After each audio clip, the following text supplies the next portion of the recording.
The crystal floors of the Kael'thar estate gleamed under the triple suns of Verith Prime, casting prismatic shadows that danced across walls embedded with luminescent ore.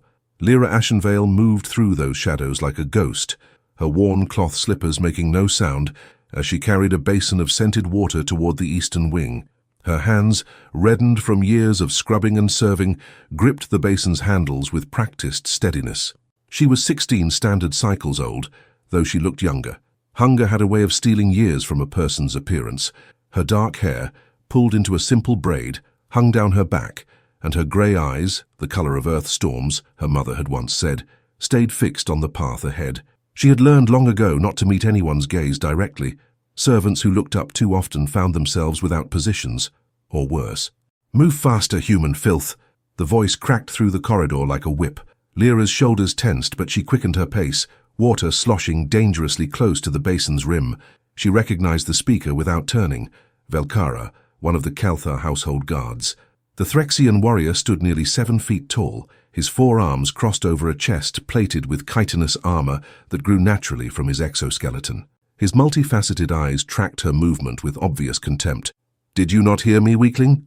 Velkara stepped into her path, forcing Lira to stop abruptly. Water spilled over the edge, splashing onto the crystal floor. "Look at this. You damaged the Baroness's property with your incompetence. Forgive me." Lyra's voice came out barely above a whisper. She set the basin down carefully and dropped to her knees, pulling a cloth from her belt to wipe up the spill. Her heart hammered against her ribs, but she kept her movements calm and methodical. Panic only made things worse. "Forgive you," Velkara laughed, a clicking sound that echoed off the high ceilings. "Your kind should never have been allowed into civilized space. Humans, weak, unbondable, worthless." He punctuated each word with a tap of his clawed foot near her hand. "The Baroness shows you mercy by letting you breathe her air, and this is how you repay her." Lira said nothing. There was nothing to say.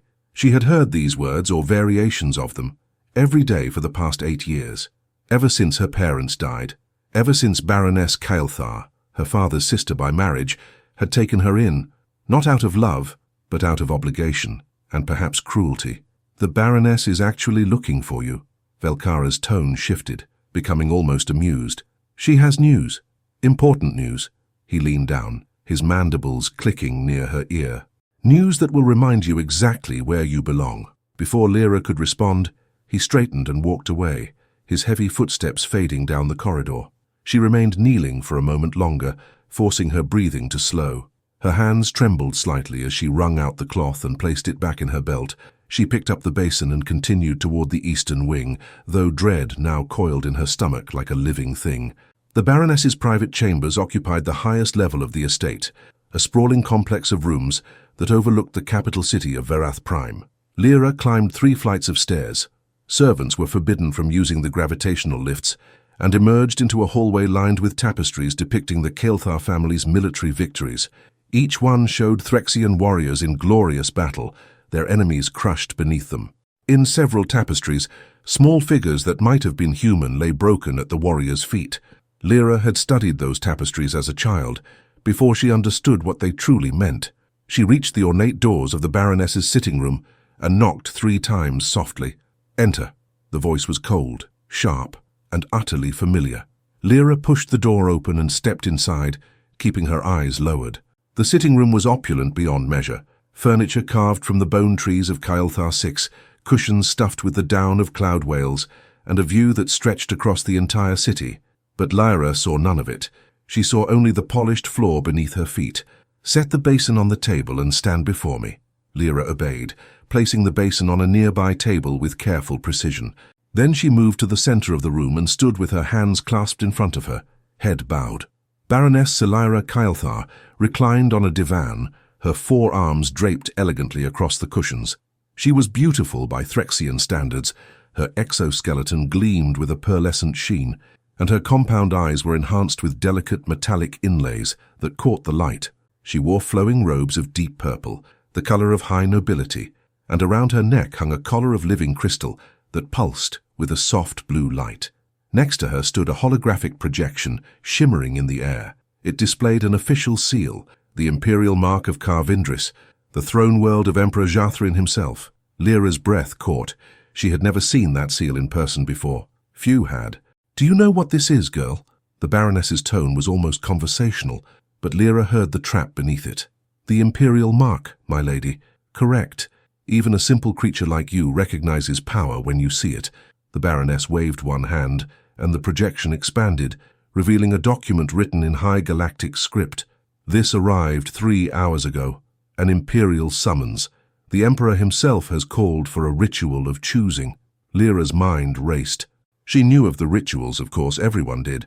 They were ancient ceremonies where the Great Vyr'kesh, the psychic apex predators that bonded with the most powerful individuals across the galaxy, selected their partners. Such bonds granted immense power, longevity, and status. The bonded became legends, warriors who could level cities, nobles who ruled star systems, scholars who unraveled the secrets of the universe. But rituals were rare. The last one had been over 300 years ago. "The Emperor's own Vyr'kesh seeks a secondary bond," the Baroness continued, rising from her divan with fluid grace. She circled Lyra slowly, like a predator examining prey. "For the first time in a millennium, the Black Vyr'kesh demands a pair. Representatives from every major house, every species of significance, have been summoned to Car Vindris for the choosing." She stopped directly in front of Lyra, and one clawed hand lifted the girl's chin, forcing her to meet the Baroness's compound gaze. "I have been chosen to represent House Kael'thar, an honor beyond measure, and you, little human, will accompany me." Lyra's eyes widened. "My lady, do not flatter yourself." The Baroness released her chin with a dismissive flick. "You will come as my personal servant. Someone must carry my belongings, prepare my chambers, attend to my needs. And your presence will serve another purpose." She smiled, a terrifying expression on her insectoid features. "You will be a reminder to the other delegates of what humanity truly is, weak, pathetic, unbondable. While they parade their champions and heirs, I will have you scurrying at my heels, a perfect contrast." The cruelty of it settled over Lyra like a weighted blanket. She would be brought to the greatest gathering in the galaxy, not as a participant, but as a living prop. "Our symbol of human inferiority. You should be grateful," the Baroness added, turning away to examine the holographic document once more. "You will witness history. You will see true greatness. And perhaps, if you are fortunate, you will finally understand your place in this universe." "Yes, my lady." The words tasted like ash in Lyra's mouth. "We depart in 2 days. You will prepare my wardrobe, pack my ceremonial armor, and ensure that everything is in perfect order. If you fail me, girl, I will leave you on Car Vindris to starve in the streets. Do you understand?" "Yes, my lady." "Good. Now get out of my sight." Lyra bowed and retreated from the room, her legs somehow carrying her despite feeling boneless. She descended the stairs in a daze, her mind unable to fully process what had just happened. The imperial throne world, the ritual of choosing, the greatest powers in the galaxy, gathered in one place. And she would be there, invisible as always, a shadow among giants. She returned to her small quarters, little more than a storage closet converted into sleeping space, and sat on the thin mattress that served as her bed. The room had no windows, no decorations, just stone walls, a single light panel, and her few possessions. 3 changes of clothing, all identical grey tunics and pants, a wooden comb her mother had given her, and a small battered book her father had read to her as a child. She picked up the book now, running her fingers over its worn cover. It was written in Old Earth Standard, a language few still spoke. The title, embossed in fading gold letters, read, "Tales of the First Wanderers." Her father had told her the stories inside were true, that humanity had once been explorers, dreamers, wanderers among the stars, that they had possessed something the other races did not, something beyond strength or psychic power. He had called it compassion, resilience, the ability to hope even in darkness. Lyra had stopped believing those stories when he died. Hope was a luxury she could not afford. But now, sitting in her tiny room with the weight of the coming journey pressing down on her, she opened the book to a random page. The words, though she had read them 100 times, still carried a strange comfort. "They will tell you that you are small, insignificant, weak. They will point to your lack of claws, your soft skin, your short lives. But remember this, child of Earth. The greatest strength is not the one that destroys. It is the one that endures. It is the one that lifts others when they have fallen. It is the one that refuses to become what cruelty demands." Lyra closed the book and held it against her chest. 2 days. She had 2 days before her world changed forever. She did not know, could not know, that her father's words would prove more prophetic than even he had imagined. She did not know that the Emperor's Vyr'kesh was not seeking power or glory. It was seeking her. The next 2 days passed in a blur of frantic preparation. Lira worked from before dawn until long after the sun set, packing the Baroness's extensive wardrobe into anti-gravity trunks, polishing ceremonial armor until it gleamed, and organizing travel documents with meticulous care. The Baroness inspected everything 3 times, finding fault with each inspection, sending Lira back to redo work that had already been perfect. It was a game, a way to remind Lira of her place, and Lira played along because she had no other choice. On the morning of departure, the estate bustled with activity. House Kael'thar's personal transport vessel, a sleek cruiser capable of faster-than-light travel, sat on the landing platform, its hull polished to mirror brightness. Servants loaded cargo while guards stood at attention, their weapons gleaming in the morning light. Lira stood at the base of the boarding ramp, dressed in a plain grey travel tunic, marked with the House Kael'thar sigil on the shoulder, the mark of property. She carried a small bag containing her few belongings and waited as the Baroness made her grand entrance. Lira Kael'thar descended the estate steps like royalty, her robes flowing behind her, her compound eyes hidden behind darkened lenses that caught and reflected the sunlight. Attendants followed in her wake, but she dismissed them all with a wave. "Only the human comes aboard," she announced. "I need no other servants where we are going. Let them see that House Kael'thar needs only one pathetic creature to manage its affairs." The other servants bowed and retreated. Lira felt their sympathetic glances, though none dared speak. She followed the Baroness up the ramp and into the ship's interior. The cruiser was designed for comfort and speed. Its corridors were lined with soft bioluminescent panels, and the passenger quarters featured every luxury imaginable. The Baroness's suite occupied half the ship's living space, complete with a private bathing pool and an observation deck. Lira's quarters, by contrast, were located in the lower deck next to the engine room, a narrow bunk, a single storage locker, and walls that hummed with the ship's power systems. She set her bag on the bunk and stood there for a moment, listening to the engines begin their startup cycle. "Human!" The Baroness's voice crackled over the ship's intercom. "Come to the observation deck immediately." Lira obeyed, making her way through the corridors until she reached the upper level. The observation deck was a transparent dome that offered a panoramic view of the sky. The Baroness stood at its center, gazing out at the stars just beginning to appear as Verath Prime's sun set. "Look," she commanded, gesturing to the viewport. "That is where we are going. Karvindris, the center of the known universe, the seat of power that has endured for 10,000 years. Lira looked up. Among the emerging stars, one shone brighter than all others, a golden point of light that seemed to pulse with its own rhythm. "That is the Imperial Star," the Baroness continued. "Around it orbits the throne world, and upon that world sits Emperor Jathrin, bonded to the oldest, most powerful Vyr'kesh in existence. You will be in his presence, girl. You will see what true greatness looks like, and you will finally understand how insignificant you truly are." The ship shuddered as it lifted off, breaking free of Verath Prime's gravity. Through the viewport, Lira watched her homeworld grow smaller, its cities becoming pinpoints of light, then vanishing entirely as the ship engaged its faster-than-light drive. The stars stretched into lines of light, reality bent around them. And Lira Ashenvale, the orphaned servant girl who had spent 8 years believing she was nothing, hurtled toward a destiny that would shake the foundations of the galaxy itself. She pressed her hand against the cool surface of the viewport and whispered words only she could hear. "I'm coming, Mom. I'm coming, Dad. I don't know why, but I'm coming." In the darkness of space, something ancient stirred, something vast and terrible and infinitely patient. It felt her approach like a beacon in the void, and it waited. The journey to Karvindris took 4 days of faster-than-light travel, 4 days during which Lira saw the Baroness only when summoned to serve meals or arrange clothing. The rest of the time, she remained in her cramped quarters near the engine room, where the constant thrum of the ship's power core made sleep difficult and dreams impossible. She spent those sleepless hours reading her father's book, tracing the words with her fingertips, as if physical contact could somehow bring him back. The stories spoke of humans who had walked among the stars before the great empires rose, humans who had built wonders and forged friendships across species lines. But they also spoke of a great forgetting, a time when humanity's achievements were erased, their contributions attributed to others, their very existence diminished until they became what they were now, servants, laborers, the lowest rung of galactic society.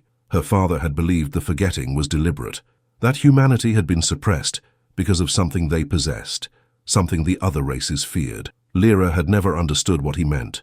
What could humans possibly have that the mighty Threxians, the psychic Valorians, or the technologically advanced Krell did not? On the fourth day, the ship's intercom crackled to life. All passengers, prepare for emergence into normal space. We are approaching Karvindris. Repeat, prepare for emergence. Lira secured her belongings and made her way to the observation deck, following the standard protocol for arrivals. The Baroness was already there, standing at the viewport with two of her personal guards, Velkara and another Threxian warrior named Kesithar. They turned as Lira entered, their multifaceted eyes reflecting her small form in 100 tiny fragments. "Stand in the corner and be silent," the Baroness ordered. "You will witness our arrival, but you will not speak. You will not react. You are furniture, nothing more." "Yes, my lady." Lira moved to the corner and fixed her gaze on the viewport as the ship shuddered, reality snapping back into place around them. The stretched lines of light contracted into individual stars, and there, directly ahead, hung the Imperial Star, a golden sun 3 times the size of Earth's, burning with fierce radiance. But it was not the star that made Lyra's breath catch. It was the world that orbited it. Karvindris was enormous, easily twice the size of Vyr'kesh Prime, and it gleamed like a jewel against the black canvas of space. Its surface was not natural, or rather, it was no longer natural. Vast continents had been shaped into precise geometric patterns, oceans carved into perfect spirals, and mountain ranges arranged in symmetrical lines that stretched from pole to pole. Cities covered entire hemispheres, their lights visible even from this distance, and around the planet orbited thousands of structures, space stations, defensive platforms, shipyards the size of moons. But dominating everything, positioned directly above the planet's equator, was the Imperial Palace. It was not a building, it was a construct that defied description, a crystalline structure that seemed to grow organically from the planet's surface, reaching up through the atmosphere and into space itself. It was translucent, catching the golden light of the star and refracting it into a spectrum of colors that painted the surrounding void in rainbows. Towers and spires branched off the main structure like the limbs of some cosmic tree, and at its very peak, so high it touched the edge of the planet's gravity well, sat the Emperor's throne room, a sphere of pure black that seemed to absorb light rather than reflect it. Magnificent. The Baroness's voice held genuine awe, something Lira had never heard from her before. 10,000 years of construction, and still it grows. They say the palace is alive, that it responds to the Emperor's will. "Is that possible, my lady?" Velkara asked. "With the Vyr'kesh, anything is possible. The Emperor's bond is ancient beyond measure. His power is absolute." The ship descended through layers of orbital traffic, passing other vessels from every corner of the galaxy. Lira saw Valorian dreadnoughts with their distinctive psionic arrays, Krell science vessels that seemed to be made entirely of liquid metal, and ships from species she did not recognize, some organic, some crystalline, some that appeared to be living beings themselves. All were converging on Karvindris. All had come for the ritual. Their cruiser was assigned a landing platform on one of the palace's lower levels, still hundreds of miles above the planet's surface. As they descended through the crystalline structure, Lira glimpsed vast halls, hanging gardens suspended in mid-air, and balconies that looked out over the entire world below. The landing platform was crowded with other ships and their delegations. Threxians, Valorians, Krell, and dozens of other species moved through organized chaos, their servants unloading cargo while nobles and warriors stood in clusters, sizing up their competition. The Baroness's ship touched down with barely a whisper. The boarding ramp extended, and Lira Ashenvale descended like a queen, her robes flowing behind her, her compound eyes surveying the crowd with barely concealed contempt. Lira followed 3 steps behind, carrying 2 anti-gravity cases containing the Baroness's personal effects. She kept her eyes down, her posture small, trying to be as invisible as possible. It did not work. "Baroness Kelthar," a voice boomed across the platform. "How delightful to see you again." A Valorian noble approached, flanked by an entourage of lesser nobles and servants. He was tall and slender, his skin a pale blue that seemed to shimmer with inner light. His eyes were solid black, without pupils or irises, and his head was crowned with what appeared to be living crystal formations that pulsed in time with his heartbeat. He wore robes of white and silver, and around his neck hung multiple chains bearing the symbols of his house, Lord Thexvale, if Lira remembered correctly. She had seen his image in the estate's historical records. House Thexvale controlled 4 star systems and was known for producing some of the most powerful psychics in the galaxy. Lord Thexvale. The Baroness inclined her head slightly, the minimum gesture of respect. I see you have brought your entire house to witness your inevitable disappointment. The Valorian laughed, a sound like crystal chimes. Such confidence. I admire that. Tell me, did you bring anyone of actual significance, or merely your household guards? I brought what I needed. Unlike some houses, we do not require an army to prove our worth. Indeed. Thexvale's black eyes swept over the Baroness's small group, dismissing Velkara and Kesthar with barely a glance. Then his gaze landed on Lira. His expression shifted from amusement to something resembling confusion, then to open mockery. By the ancestors, Baroness, is that a human? The platform seemed to grow quieter. Other nobles turned to look, their conversations dying as they registered what Thexvale had spotted. My personal servant, the Baroness replied smoothly. Quite efficient, actually. They require little food, sleep anywhere, and know their place. How quaint. Thexvale stepped closer to Lira, studying her as one might study an insect. I have seen humans before, of course, but never at an event of this magnitude. Tell me, creature, do you understand where you are? Lira kept her eyes down, her voice steady. Yes, my lord. And do you understand that you are surrounded by beings who could obliterate your entire species with a thought? Yes, my lord. Fascinating. It speaks with such calm acceptance of its own inferiority. He turned back to the Baroness. I suppose every house needs someone to carry baggage, but really, Lira, bringing it here, to the Imperial Palace, some might consider that an insult to the Emperor himself. The Emperor, said a new voice, cold and precise as a blade, does not concern himself with the prejudices of lesser nobles. Everyone turned. A figure stood at the edge of the platform, having appeared without sound or warning. He was humanoid in shape, but clearly not human. His skin was the color of polished obsidian, and his eyes burned with an inner fire that cast a faint red glow on the ground before him. He wore armor that seemed to be carved from a single piece of midnight black crystal, and at his hip hung a sword whose blade was visible through its transparent sheath, burning with white flame. This was no ordinary warrior. This was Corvash, the Emperor's herald, the voice of Jathrin himself. Lord Thexvale bowed immediately deeply. Herald Corvash, forgive me. I meant no disrespect to his Imperial Majesty. Your meaning is irrelevant. Your words were heard. Corvash's burning gaze swept across the assembled nobles. All delegates are summoned to the Grand Hall for the formal welcome. You have 1 hour to settle into your assigned quarters. Do not be late. The Emperor's patience has limits. He turned and walked away, his footsteps silent despite his armored boots. Conversations resumed in hushed tones, and the nobles began moving toward the palace's interior, their bravado noticeably diminished. The Baroness glared at Thexvale, who had the grace to look uncomfortable. Come, she snapped at Lira. Bring my things. They entered the palace proper through massive doors that appeared to be made of solidified light. The corridors beyond were impossibly vast, their ceilings lost in shadows hundreds of feet above. The walls were not walls but windows looking out into other dimensions. Lira caught glimpses of alien landscapes, distant nebulae, and things that defied description, all visible through the transparent crystal. Their assigned quarters were in the guest wing, a suite of rooms that would have been considered palatial anywhere else, but were modest by imperial standards. The Baroness immediately began barking orders at Lira. Unpack this, arrange that, prepare the ceremonial armor for inspection.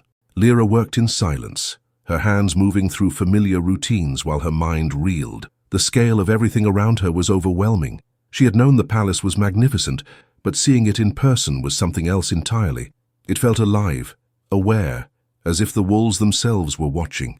As she hung up the Baroness's robes in a closet that was larger than her quarters on Verath Prime, something caught her eye. Through the window, another window that looked out over the palace's interior, she saw movement. A figure, massive and serpentine, coiled around one of the central spires far below. Her breath stopped. It was a Vyr'kesh. She had never seen one in person before. No one of her station ever had. They were creatures of legend, apex predators that existed on both the physical and psychic planes simultaneously. This one was perhaps 200 feet long, its body covered in scales that shifted colors constantly. Blue to purple to black to colors Lira had no names for. Its head was elongated and crowned with swept-back horns, and when it opened its mouth, she saw rows of crystalline teeth that gleamed in the palace's light, but it was the eyes that held her frozen. They were not animal eyes. They were intelligent, ancient, aware in a way that made Lira feel like she was staring into the face of a god. The Vyr'kesh turned its head, and for just a moment, across the impossible distance between them, it seemed to look directly at her. Then it spread wings she had not noticed, wings made not of flesh but of something like solidified starlight, and launched itself into the air, disappearing into the higher levels of the palace. "Are you deaf, girl?" Lira snapped back to awareness. The Baroness stood in the doorway glaring at her. "I asked you 3 times if you had prepared my appearance for the Grand Hall. Must I beat competence into you? Forgive me, my lady. I will prepare it immediately." She worked quickly, laying out the Baroness's most elaborate robes and accessories. Her hands shook slightly, though she hid it well. That creature she had seen. Was that the Emperor's Vyr'kesh? The one seeking a bond? No, it couldn't be. The record said the Black Vyr'kesh was far larger, far older. That must have been one of the lesser bonded creatures, perhaps belonging to a high noble or military commander. But why had it looked at her? "Stop," she told herself. "You're imagining things. You're nobody. Why would such a being notice you?" "Finished?" The Baroness examined the prepared robes critically. "Adequate. Now listen carefully. When we enter the Grand Hall, you will follow me at a distance of exactly 5 paces. You will carry my ceremonial banner. Do not let it dip or drag. You will not speak to anyone, look at anyone, or react to anything you see. If you embarrass me, I will have Velkara beat you unconscious and leave you in the lower levels to find your own way home. Am I clear?" "Yes, my lady." "Good. The Grand Hall awaits, and with it your betters. Try not to humiliate your entire species more than they already have." 30 minutes later, they stood before the entrance to the Grand Hall. Massive doors, each one carved from a single piece of crystal 100 feet high, stood open to reveal a space beyond that defied rational dimension. The ceiling was lost in darkness, but stars shone through it, as if the roof did not exist at all. The floor was polished black stone that reflected everything like a mirror, creating the illusion of walking through an infinite void. At the far end of the hall, so distant it should have been invisible, sat a throne carved from what appeared to be frozen darkness itself, and on that throne, barely visible even to enhanced vision, sat a figure in black armor, Emperor Jathrin, and coiled around the throne, its body forming a protective spiral, was the largest creature Lira had ever seen, the Black Vyr'kesh. Its scales absorbed light rather than reflecting it, creating an absence in reality that hurt to look at directly. Its eyes, however, burned with a cold white fire that was visible even across the impossible distance. Nobles from 100 worlds filled the hall, arranged in carefully ordered rows according to rank and power. Warriors in ornate armor stood at attention. Servants moved like shadows at the edges beneath notice. Lira took her place 5 paces behind the Baroness, holding the ceremonial banner with both hands. She kept her eyes down, focusing on the reflection in the polished floor rather than looking directly at anything. The doors closed behind the last delegates with a sound like reality sealing shut, and then, impossibly, a voice filled the hall. Not loud, but undeniable, as if it spoke directly into every mind simultaneously. "Welcome," said Emperor Jathrin, "to the ritual of choosing." Lira's hands tightened on the banner pole. Something was about to change. She could feel it in her bones, in her blood, in the very core of her being. The universe held its breath, and somewhere in the darkness above the throne, the Black Vyr'kesh opened its eyes fully and looked down at the assembled masses with interest that had not stirred in 1,000 years. It was searching, and it had already found what it sought. The Emperor's voice resonated through the Grand Hall, not as sound, but as a presence that pressed against every mind in attendance. Lira felt it like a weight on her chest, making it difficult to breathe. Around her, even the most powerful nobles shifted uncomfortably, their confidence eroding under the sheer force of Jathrin's psychic presence. "You have come from across the known galaxy," the Emperor continued, his physical voice now joining the psychic one, creating a harmony that was both beautiful and terrible. "You have come because the Black Vyr'kesh, eldest of the bonded, has made a demand that has not been heard in a millennium. It seeks a secondary bond. Murmurs rippled through the assembled delegates. Lira risked a glance upward, just enough to see the massive form of the Black Vyr'kesh shift on its perch around the throne. Its movements were fluid, serpentine, but there was something about the way it moved that suggested vast, barely contained power, like watching a star coil in on itself before going supernova. "This is not a competition," Jarthrine said, and there was almost amusement in his tone. "This is not a trial where the strongest or most skilled will triumph. The Vyr'kesh choose according to laws that predate your civilizations. They see what you cannot. They know what you do not. And when they choose, their decision is absolute and irreversible." The Emperor rose from his throne. He was tall, perhaps 8 feet in height, his body covered in armor that seemed to be part of his skin, black plates that shifted and moved with organic fluidity. His face was mostly hidden behind a helm that left visible only his eyes, which burned with the same cold white fire as his Vyr'kesh. In one hand he held a staff that was taller than he was, topped with a crystal that pulsed in time with his heartbeat. "The ritual will proceed over 3 days," he announced.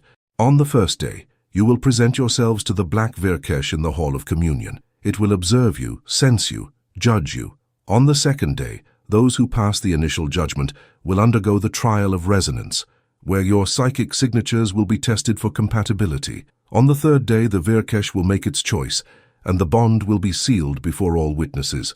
He descended from his throne, and the Black Vyr'kesh uncoiled from around it, following him with movements that were almost graceful despite the creature's massive size. Together, they walked toward the center of the hall, where the polished floor suddenly began to glow, symbols appearing in the stone, ancient characters that predated even old Earth standard. "Know this," Jarthrine said, his voice dropping to something quieter but no less powerful. "A secondary bond is not a lesser bond. The one chosen will share in the Black Vyr'kesh's power, will be elevated to a station second only to the Emperor himself. They will become part of the imperial household, bound to the throne world, granted authority over star systems and fleets. This is not an honor. This is a responsibility that will consume your entire existence."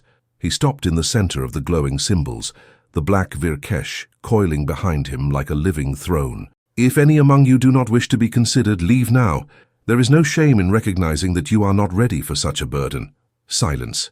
No one moved. Lira could feel the ambition radiating from the assembled nobles like heat from a forge. This was what they had come for. Power, status, immortality through legend. None of them would leave. The very suggestion was insulting. "Very well." The Emperor lifted his staff, and the crystal at its peak flared with brilliant light. "Let the ritual of choosing begin." The symbols on the floor erupted with light, and suddenly the grand hall was no longer a single vast space, but hundreds of smaller chambers, each one separated from the others by walls of translucent energy. Lira found herself still standing 5 paces behind the Baroness, but now they were in a circular room perhaps 30 feet across, its walls showing glimpses of the other delegates in their own chambers. In the center of their chamber, a small platform rose from the floor. "Nobles and warriors, step forward to your platforms." The Emperor's voice echoed through every chamber simultaneously. "Servants and attendants, remain where you are. You are not candidates, and the Vyr'kesh will not consider you." The Baroness shot Lira a triumphant look as if to say, "See, know your place." Then she stepped forward onto the platform, straightening her robes and lifting her chin with regal pride. Through the translucent walls, Lira could see other nobles doing the same. Lord Thexville stood on his platform with arms crossed, his black eyes closed in concentration. A massive Krell warrior, easily 12 feet tall and covered in metallic scales, stood perfectly still with all 4 of its arms spread wide. A Valorian princess with crystalline wings growing from her back hovered above her platform, radiating psychic energy visible as purple light. These were the elite of the galaxy. The strongest, the most gifted, the most powerful. Each one had been chosen by their houses as the best candidate for bonding with the Black Vyr'kesh. And then there was Lira, standing in the corner, holding a banner, trying to be invisible. The Emperor's voice came again. "The Black Vyr'kesh will now pass through each chamber. It will sense your essence, read your spirit, judge your worthiness. Do not speak. Do not move unless commanded. Let it see you as you truly are." The walls of their chamber began to shimmer, and Lira's breath caught as something massive moved beyond them, a shadow that blotted out the light, a presence that made the very air vibrate with power. Then the Black Vyr'kesh entered their chamber. It was far larger than Lira had realized. Its head alone was the size of a transport vehicle, and when it turned those burning white eyes toward the Baroness, the Threxian noble actually took a step back, her forearms trembling despite her obvious efforts to remain composed. The Vyr'kesh lowered its head, bringing its face level with the Baroness. It inhaled, a sound like wind through a cave, and Lira saw the creature's nostrils flare as it tasted, sensed. She did not have words for what it was doing. The Baroness stood frozen, her compound eyes wide, sweat beaded on her exoskeleton. This close to the creature, Lira could see that the Black Vyr'kesh's scales were not truly black. They contained colors that should not exist, hues that hurt to look at directly, shades that seemed to exist in more dimensions than the three visible to normal sight. The creature circled the platform once, twice, studying the Baroness from every angle. Then it made a sound, not a roar, not a growl, but something like a sigh mixed with disappointment. It turned away. The Baroness's expression shifted from terror to confusion to outrage. "Wait," she said, breaking the command to remain silent. "I am Baroness Lira Ashenvale, ruler of 3 colonies, commander of—" The Vyr'kesh's tail whipped around, stopping inches from her face. The message was clear: silence. The Baroness fell quiet, humiliation burning in her compound eyes. And then the Black Vyr'kesh turned. It turned toward the corner where Lira stood. Time seemed to slow. Lira's hands went numb around the banner pole. Every instinct screamed at her to run, to drop to the floor, to make herself even smaller than she already was. But she could not move. The creature's gaze had pinned her in place, as surely as if she had been nailed to the wall. The Vyr'kesh moved toward her with deliberate slowness. Each step made the floor vibrate. Its massive head lowered until it was level with hers, so close she could see her reflection in its scales. A tiny, insignificant girl holding a banner she no longer had the strength to keep upright. The creature inhaled, and something inside Lira's chest responded. It was not pain. It was not fear. It was recognition, as if some part of her that had been sleeping her entire life suddenly opened its eyes. A warmth spread through her body, starting from her heart and radiating outward, until even her fingertips tingled with it. The Black Vyr'kesh's eyes widened slightly. Its pupils, which Lira had not noticed before because they were the same color as the rest of its eyes, suddenly became visible as they contracted. The creature made a sound, a low rumble that Lira felt in her bones more than heard. "No." The Baroness's voice cut through the moment. "No, you are mistaken. She is a servant. She is human. She cannot bond. She is unbondable. This is impossible." The Vyr'kesh did not look away from Lira. One massive forelimb lifted, its claws, each one as long as Lira's forearm, extended toward her. Not in threat. In curiosity? Investigation? The claw touched Lira's chest, directly over her heart, with surprising gentleness. The world exploded into light. Lira gasped as a torrent of images flooded her mind. She saw stars being born and dying, galaxies colliding, civilizations rising and falling like waves on an endless shore. She saw the Vyr'kesh, not just the black one before her, but thousands of them, a species that had once been the dominant force in the universe before they chose to bond with other races, to share their power rather than hoard it. And she saw something else, a memory, ancient and fragmented, humans walking among the Vyr'kesh as equals. Humans who had bonded with the creatures not through dominance or strength, but through something the other races had lost or never possessed: compassion, understanding, the ability to see another being not as a tool or a threat, but as a partner. The vision shattered and Lira found herself back in the chamber, gasping for breath. The Black Vyr'kesh had withdrawn its claw, but it continued to watch her with those ancient, burning eyes.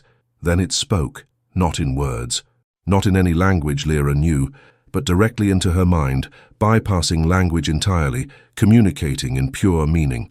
"You remember." Lira's mouth moved, but no sound came out. "Remember?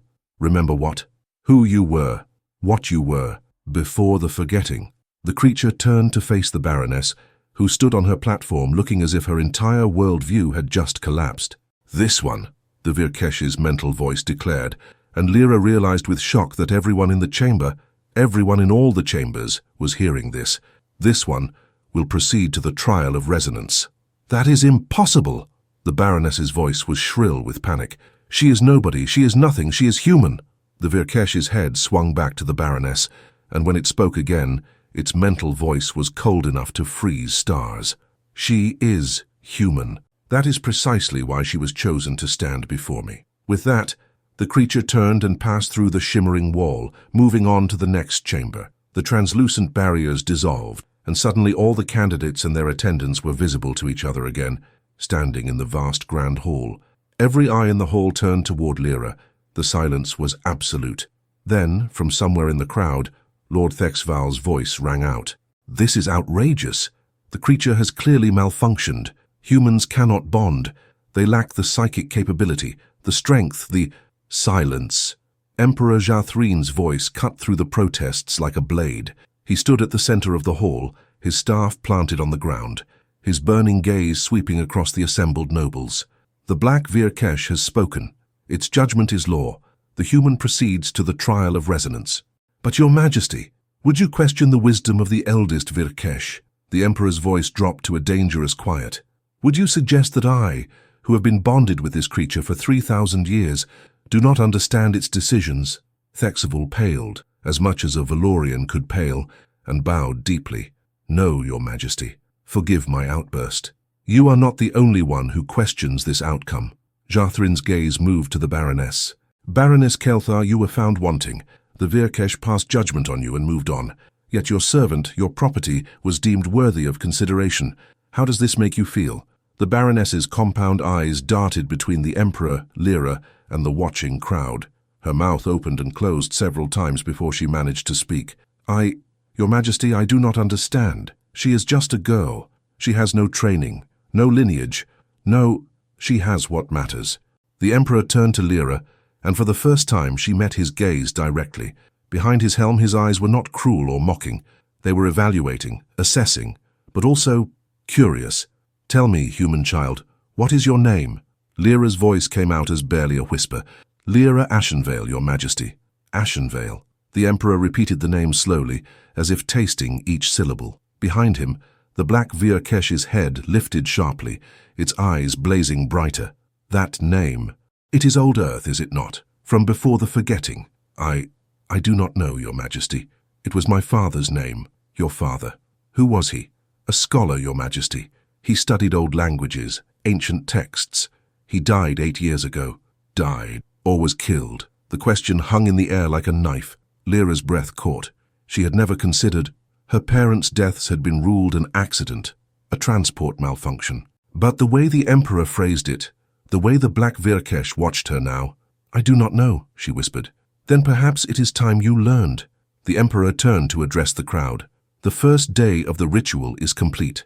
Those chosen by the Black Vyr'kesh will be notified of their participation in the trial of resonance, which will take place at dawn tomorrow. All others are dismissed to their quarters. He raised his staff, and the grand hall dissolved into dozens of separate corridors, each one leading to different sections of the palace. Lira found herself standing alone in one such corridor, the Baroness nowhere in sight. She still held the ceremonial banner, though her hands had gone numb hours ago. Slowly she lowered it to the ground and leaned against the crystalline wall, her legs finally giving out. She slid down until she was sitting on the floor, her mind reeling. The Black Vyr'kesh had chosen her. Her, a nobody, a servant, a human. But why? You remember, the creature had said. But Lira did not remember. She did not understand. She was just a girl who had spent 8 years scrubbing floors and carrying burdens, trying to survive in a universe that considered her worthless, wasn't she? Footsteps echoed down the corridor. Lira looked up to see Herald Corvash approaching, his obsidian form moving with predatory grace. He stopped a few feet away, his burning eyes studying her with the same intensity the Vyr'kesh had shown. The Emperor has commanded that you be given quarters appropriate to your new station, he said. You are no longer a servant. You are a candidate for the imperial bond. You will be treated accordingly. I do not understand any of this, Lira said quietly. Few do, at first. Corvash extended one hand. Come, you have much to learn and less time than you think. There are forces at work here that will not accept what happened today. They will seek to eliminate you before the trial of resonance. The Emperor has ordered that you be placed under his personal protection. Lira took his hand and let him pull her to her feet. The warmth she had felt when the Vyr'kesh touched her still lingered in her chest, like embers refusing to die. As they walked through the palace corridors toward whatever came next, Lira realized that her life had just changed in ways she could not possibly comprehend. The universe had noticed her, and it would never look away again. Herald Corvash led Lira through corridors that seemed to defy the laws of physics. They walked in straight lines, yet somehow ascended hundreds of floors without stairs or lifts. Windows showed views that changed with each step, first the planet below, then distant nebulae, then starfields Lira did not recognize, and finally a vast chamber that appeared to exist in multiple dimensions simultaneously. "Where are we going?" Lira finally asked, her voice small in the overwhelming silence. "To the candidate's sanctum," Corvash replied without turning, "a place that has not been used in over a millennium. The Emperor himself ordered it prepared the moment the Black Vyr'kesh indicated its interest in you. But how could he have known? The ritual just... The Emperor has been bonded with the Black Vyr'kesh for 3,000 years. They share thoughts, memories, intentions. When the Vyr'kesh decided to seek a secondary bond, it showed the Emperor what it sought. A human, one who carried the old blood, one who still remembered, even if she did not know she remembered." Lyra's head spun with questions, but before she could voice any of them, they arrived at a set of doors unlike any she had seen in the palace. These were not crystalline or metallic. They were carved from dark wood, real wood, incredibly rare and valuable, and covered in symbols that looked disturbingly familiar. She had seen these symbols before, in her father's book. Corvash placed one hand on the door, and it swung open soundlessly. Beyond lay a suite of rooms that took Lyra's breath away, not because of opulence, though the quarters were certainly luxurious, but because of what they contained. Books, hundreds of them, thousands, lining walls that stretched up to ceilings lost in shadow. And not just any books. These were human books, bound in materials Lira recognized from old Earth traditions: leather, paper, cloth, artifacts from a time before digital storage, before holograms, before the galactic network. "This was the last human candidate's quarters," Corvash said quietly. "From the previous ritual over 1,000 years ago. She did not win the bond, but she came closer than any other in recorded history. The Emperor preserved her quarters exactly as she left them, believing that one day another of her kind would return." Lira stepped inside, her feet moving of their own accord toward the nearest bookshelf. Her fingers traced the spines of volumes written in Old Earth Standard, languages she barely understood, scripts that looked like art as much as writing. One book caught her eye. Its binding was identical to her father's book, the one she had carried in her small bag. She pulled it from the shelf and opened it to the first page. The handwriting was elegant but faded with age. "To those who come after, remember that strength is not found in the breaking of others, but in the lifting of them. Remember that humanity's greatest gift was never our technology or our aggression, but our capacity to see the divine in all things. Remember, and do not let them make you forget." The words blurred as tears filled Lyra's eyes.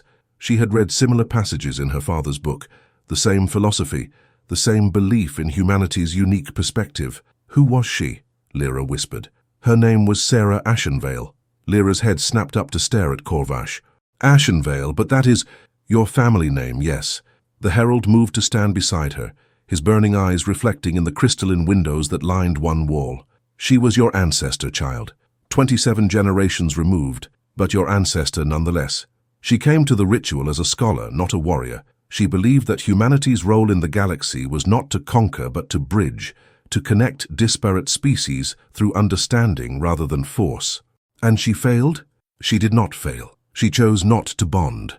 Corvash turned to look at her directly. The Vyr'kesh that sought her was one of the warrior caste, a creature of battle and dominance. Sarah recognized that such a bond would have changed her, made her into something humanity should not become. So she walked away, accepting disgrace and exile, rather than compromise what she believed humanity represented. Lira sank into a nearby chair, the book still clutched in her hands.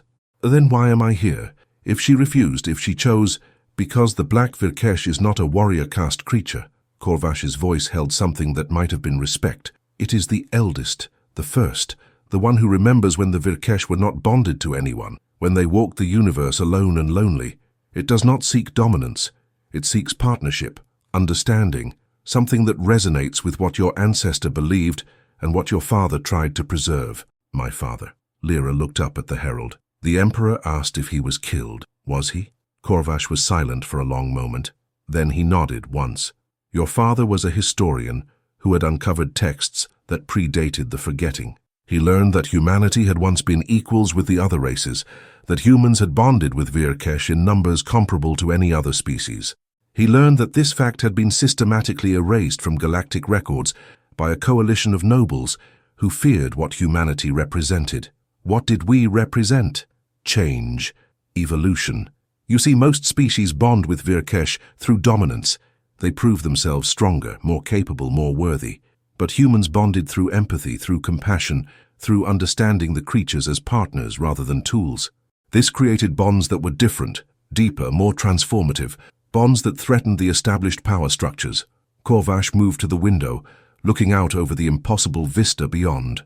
So a decision was made, roughly 2,000 years ago. Humanity's achievements would be attributed to other species. Their bonded would be hunted down and eliminated. Their texts would be destroyed. And over generations, humanity was reduced to what it is now. Servants, laborers considered unbondable not because they lack the capacity, but because they were taught to believe they lack it. The rage that filled Lira was unlike anything she had ever felt. Her hands shook as she gripped the book harder. My father discovered this, and they killed him for it. Him and your mother.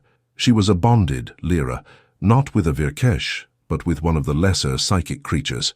She had proven that humans could still form bonds, still access their heritage. Together, your parents were going to reveal the truth to the Galactic Council. They died 3 days before their scheduled testimony. Who? The word came out as a growl. Who ordered it? We do not know for certain. The conspiracy involves dozens of noble houses, possibly hundreds. Any one of them could have given the order, but your father suspected that House Thexval was among the leaders of the coalition. The Valorians have always been the most vocal about human inferiority. Lira stood, setting the book down carefully on a nearby table. She walked to the window and pressed her palm against the crystal, feeling the cold seep into her skin. Below, through the transparent palace structure, she could see the assembled delegates returning to their quarters. Small figures moving through corridors of light. Somewhere down there was Lord Thexval. Somewhere down there were the people who had murdered her parents. The trial of resonance, she said quietly. What happens during it? You will enter the Chamber of Echoes with the other candidates, Corvash explained. The Black Vyr'kesh will project a portion of its consciousness into each of you simultaneously, testing your psychic compatibility, your emotional resonance, your capacity to share thoughts and feelings with a being utterly alien to your own experience. Most candidates fail within minutes. Their minds cannot handle the pressure, the alien nature of the Vyr'kesh's thoughts. And if I fail, you will be unconscious for several days while your mind heals. You will return home with honor, but without the bond. If you succeed, he paused, if you succeed, you will undergo the binding on the 3rd day, and your life as you knew it will end. You will be bound to the Black Vyr'kesh, to the Emperor, to Karvindris itself. You will never again be simply human. You will be something between, something new. Lira turned to face him. And if I refuse? If I walk away like my ancestor did?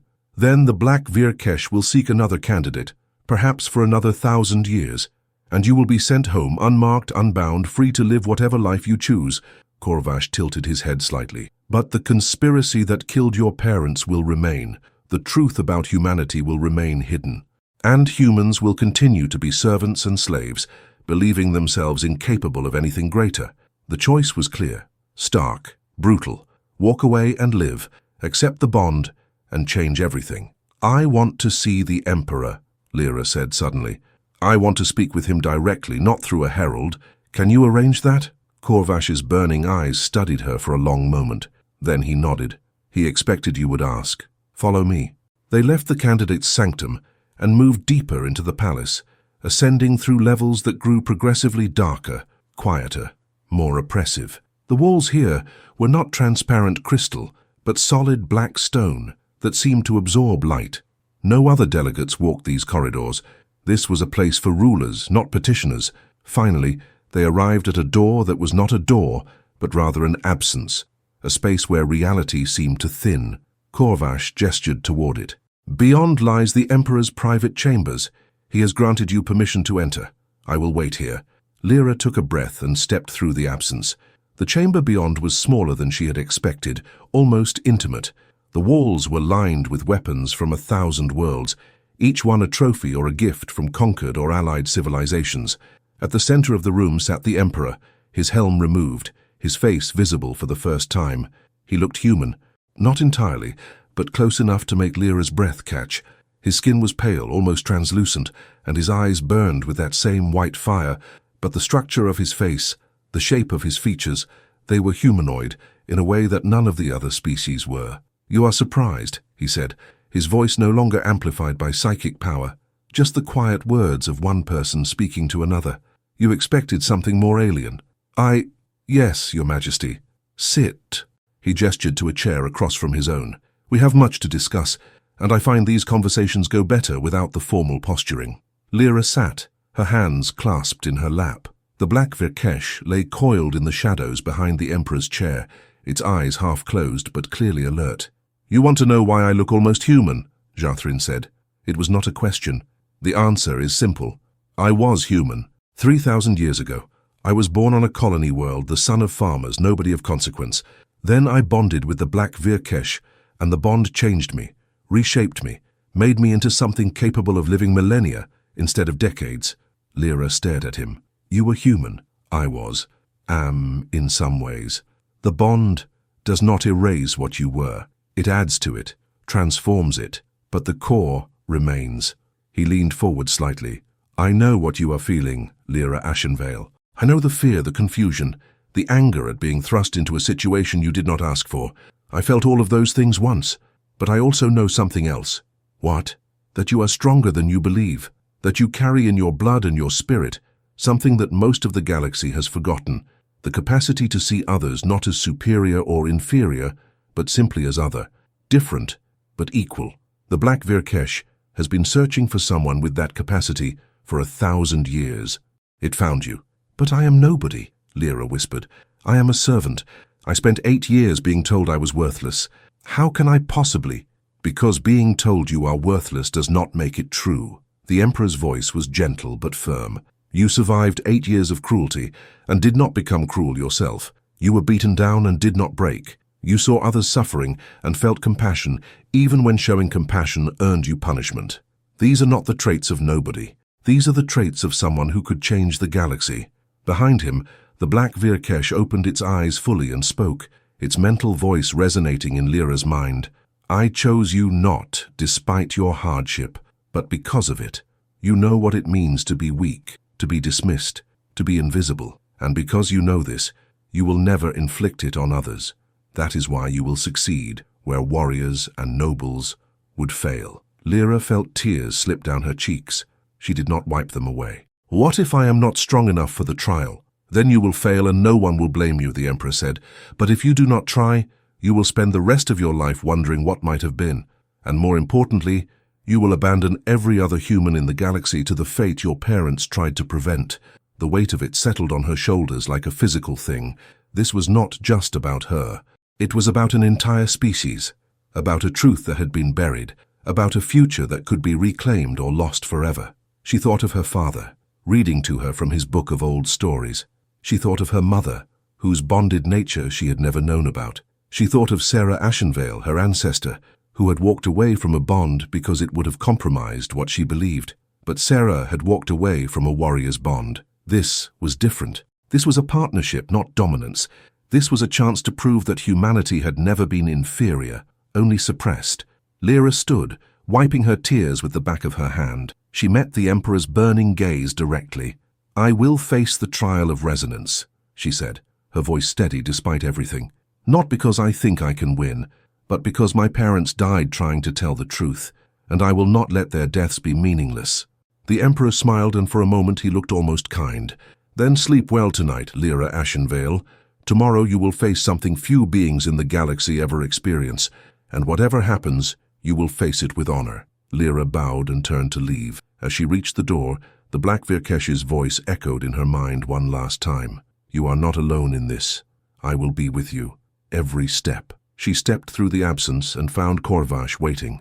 He led her back to the candidate's sanctum in silence, and when they arrived he spoke only once. "Rest. Dawn comes quickly in this place." Alone in the quarters of her ancestor, Surrounded by books and histories that had been hidden from the galaxy, Lira lay down on a bed far more comfortable than any she had ever known. Sleep did not come easily, but when it finally claimed her, she dreamed of stars, of wings made of light, and of a voice older than civilizations whispering in languages she had never learned but somehow understood. Remember who you are. Remember who you were meant to be. Tomorrow, she would face the trial of resonance. Tomorrow, she would prove that humanity had never been weak. Tomorrow, the galaxy would finally remember what it had tried so hard to forget. Dawn on Black Vyr'kesh was not like dawn on other worlds. The imperial star did not rise gradually, but rather ignited all at once, its golden light flooding through the palace's crystalline structure with such intensity that Lira woke with a gasp, momentarily blinded. She sat up in the bed, Lira Ashenvale's bed, and pressed her palms against her eyes until the spots faded. Her heart hammered in her chest, remnants of dreams she could not quite remember swirling through her consciousness. Dreams of flying, of seeing through eyes that were not her own, of touching minds vast and ancient. A soft chime echoed through the quarters, and a section of the wall shimmered, revealing Herald Corvash standing in the corridor beyond. "It is time," he said simply. Lira rose and moved to the wardrobe that had materialized overnight. She had not noticed it when she went to sleep, but now it stood against the far wall, containing robes that were clearly meant for her. Not servants' greys, but candidates' whites, edged with silver thread that caught the light and seemed to glow with its own internal luminescence. She dressed quickly, her fingers fumbling with unfamiliar clasps and ties. The fabric was unlike anything she had ever worn, light as air but somehow substantial, moving with her body as if it were alive. When she finished, she barely recognized her reflection in the crystalline wall. She looked like someone who belonged in this palace, someone who had the right to stand among nobles and warriors. She looked like someone who mattered. The thought was both terrifying and strangely empowering. Corvash led her through corridors that were different in the dawn light. The palace seemed to shift and change with the day cycle, revealing passages that had not existed in darkness, hiding others that had been visible by night. They descended rather than ascended, moving toward the heart of the palace, toward chambers that existed deep below the surface levels where delegates walked. "How many candidates passed the first judgment?" Lira asked, her voice echoing strangely in the vast corridor. 43, including yourself. Most were eliminated immediately. The Black Vyr'kesh sensed nothing in them worth considering. The Baroness was among those dismissed. Lira felt a pang of something that was not quite guilt. She had not asked for this.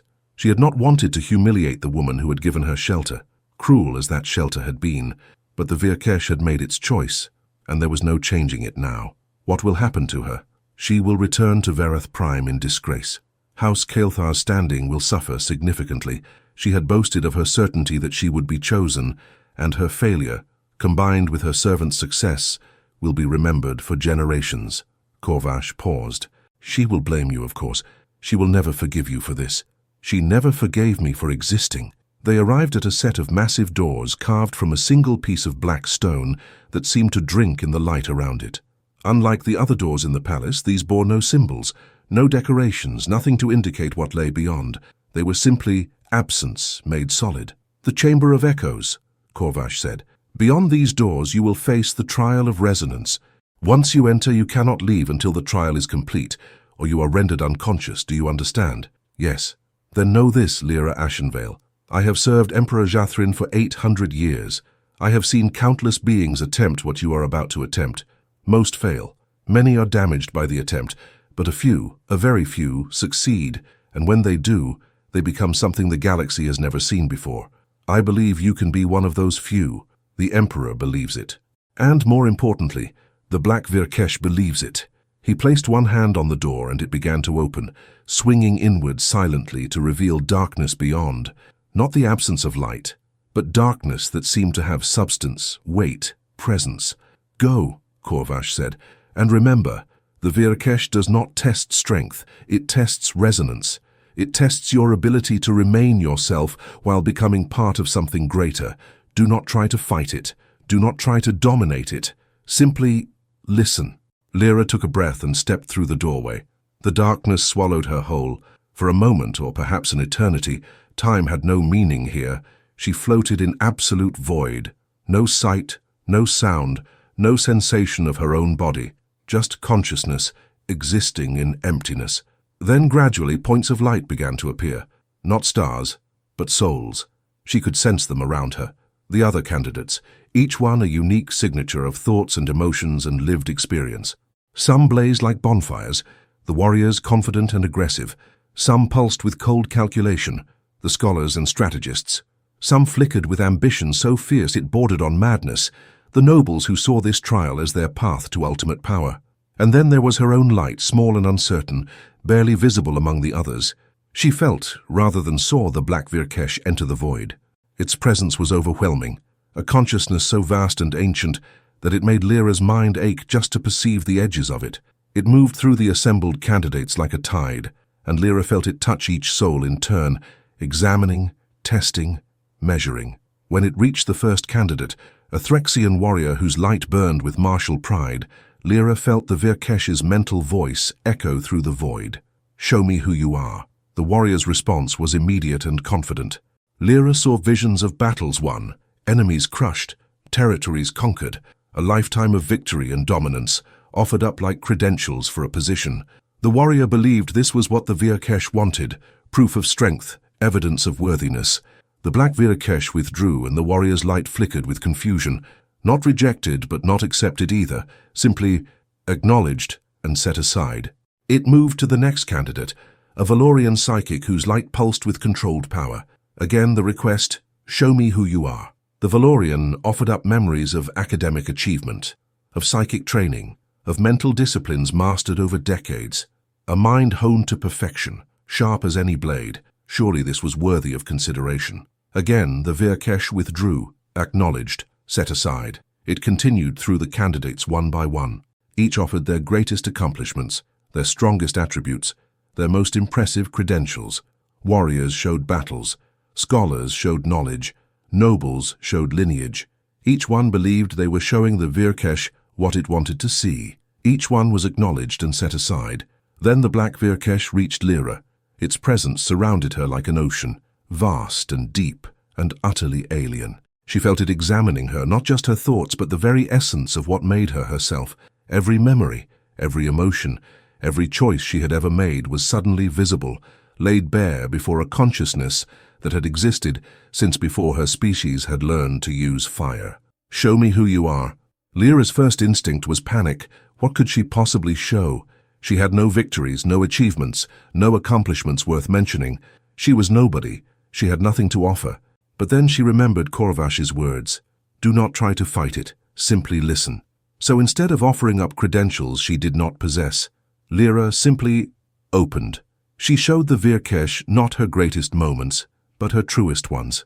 She showed it the day her parents died, not the facts, but the feeling, the grief that had threatened to drown her, the terror of being alone in a universe that considered her worthless. And beneath that grief, the tiny ember of determination that had refused to die, the decision to survive, to keep going, even when everything in her wanted to give up. She showed it the first time the Baroness had beaten her for some minor infraction. Not the pain of the beating, but what came after. The moment when she had looked at her bruised face in the mirror and decided that cruelty would not make her cruel, that she would not become what hurt her. She showed it the time she had found one of the estate's guards beating a smaller servant, a Krell youth who had broken a valuable vase. Lira had stepped between them, knowing she would take the beating in the youth's place, accepting the punishment because someone had to stand between cruelty and the vulnerable. She showed it every small moment of kindness she had managed in 8 years of servitude, the meals she had shared with other servants when she had barely enough for herself, the words of comfort she had whispered to those who wept in the darkness, the times she had taken blame for others' mistakes, accepting punishment so they could survive another day. These were not victories. These were not accomplishments. These were just who she was, a girl who had been broken down and beaten and told she was nothing, who had somehow decided that the universe's cruelty would not dictate her own heart. The Black Vyr'kesh's presence suddenly intensified, pressing closer, examining these memories with an intensity that made Lira gasp. She felt its surprise, its growing interest, and beneath that, something that might have been recognition. "You do not show me strength," the Vyr'kesh said, its mental voice thundering through the void. "You show me compassion. You do not show me power. You show me resilience. You do not show me what you have achieved. You show me what you have refused to become." Lira did not know how to respond. She simply held her ground, her small light flickering but steady in the vast darkness. "Do you know why you are different from the others?" the Vyr'kesh asked, and now its voice was gentler, almost curious. "They show me their masks, their carefully constructed identities, the versions of themselves they believe are worthy. But you show me truth. You show me the self that exists beneath accomplishment and status. You show me who you are when no one is watching, when there is no reward for kindness, when compassion costs you everything and you choose it anyway." The Vyr'kesh's presence wrapped around Lira's consciousness like wings, not constraining but protective, curious, almost tender. "This is what I have searched for. Not the strongest warrior or the most gifted psychic, not the noblest bloodline or the sharpest mind.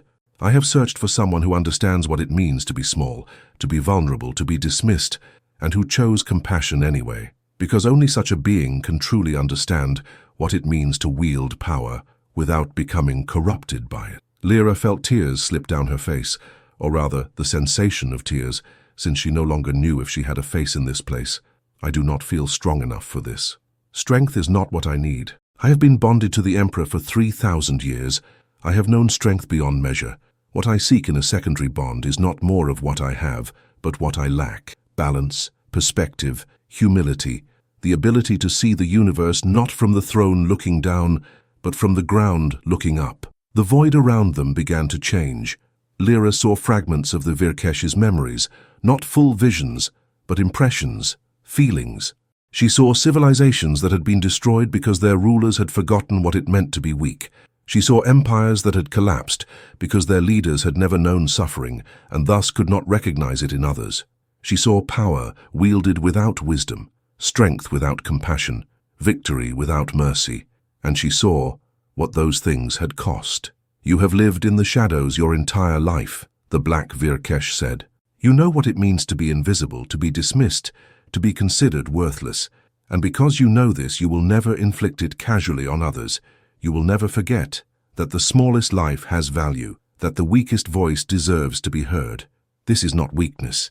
This is the rarest form of strength, the strength to remain human, even when the universe tries to make you monstrous." Lira felt something shift inside her, a connection forming like a bridge being built between two impossible distances. The Vyr'kesh's consciousness touched hers, not invading but joining, two separate beings becoming aware of each other in ways that transcended language or thought. She felt its age, its loneliness, its weariness, with endless cycles of dominance and submission. And it felt her hope, her stubborn refusal to give up, her belief, battered but unbroken, that the universe could be better than it was. "Will you accept this bond?" the Vyr'kesh asked, and Lira understood that this was the true test.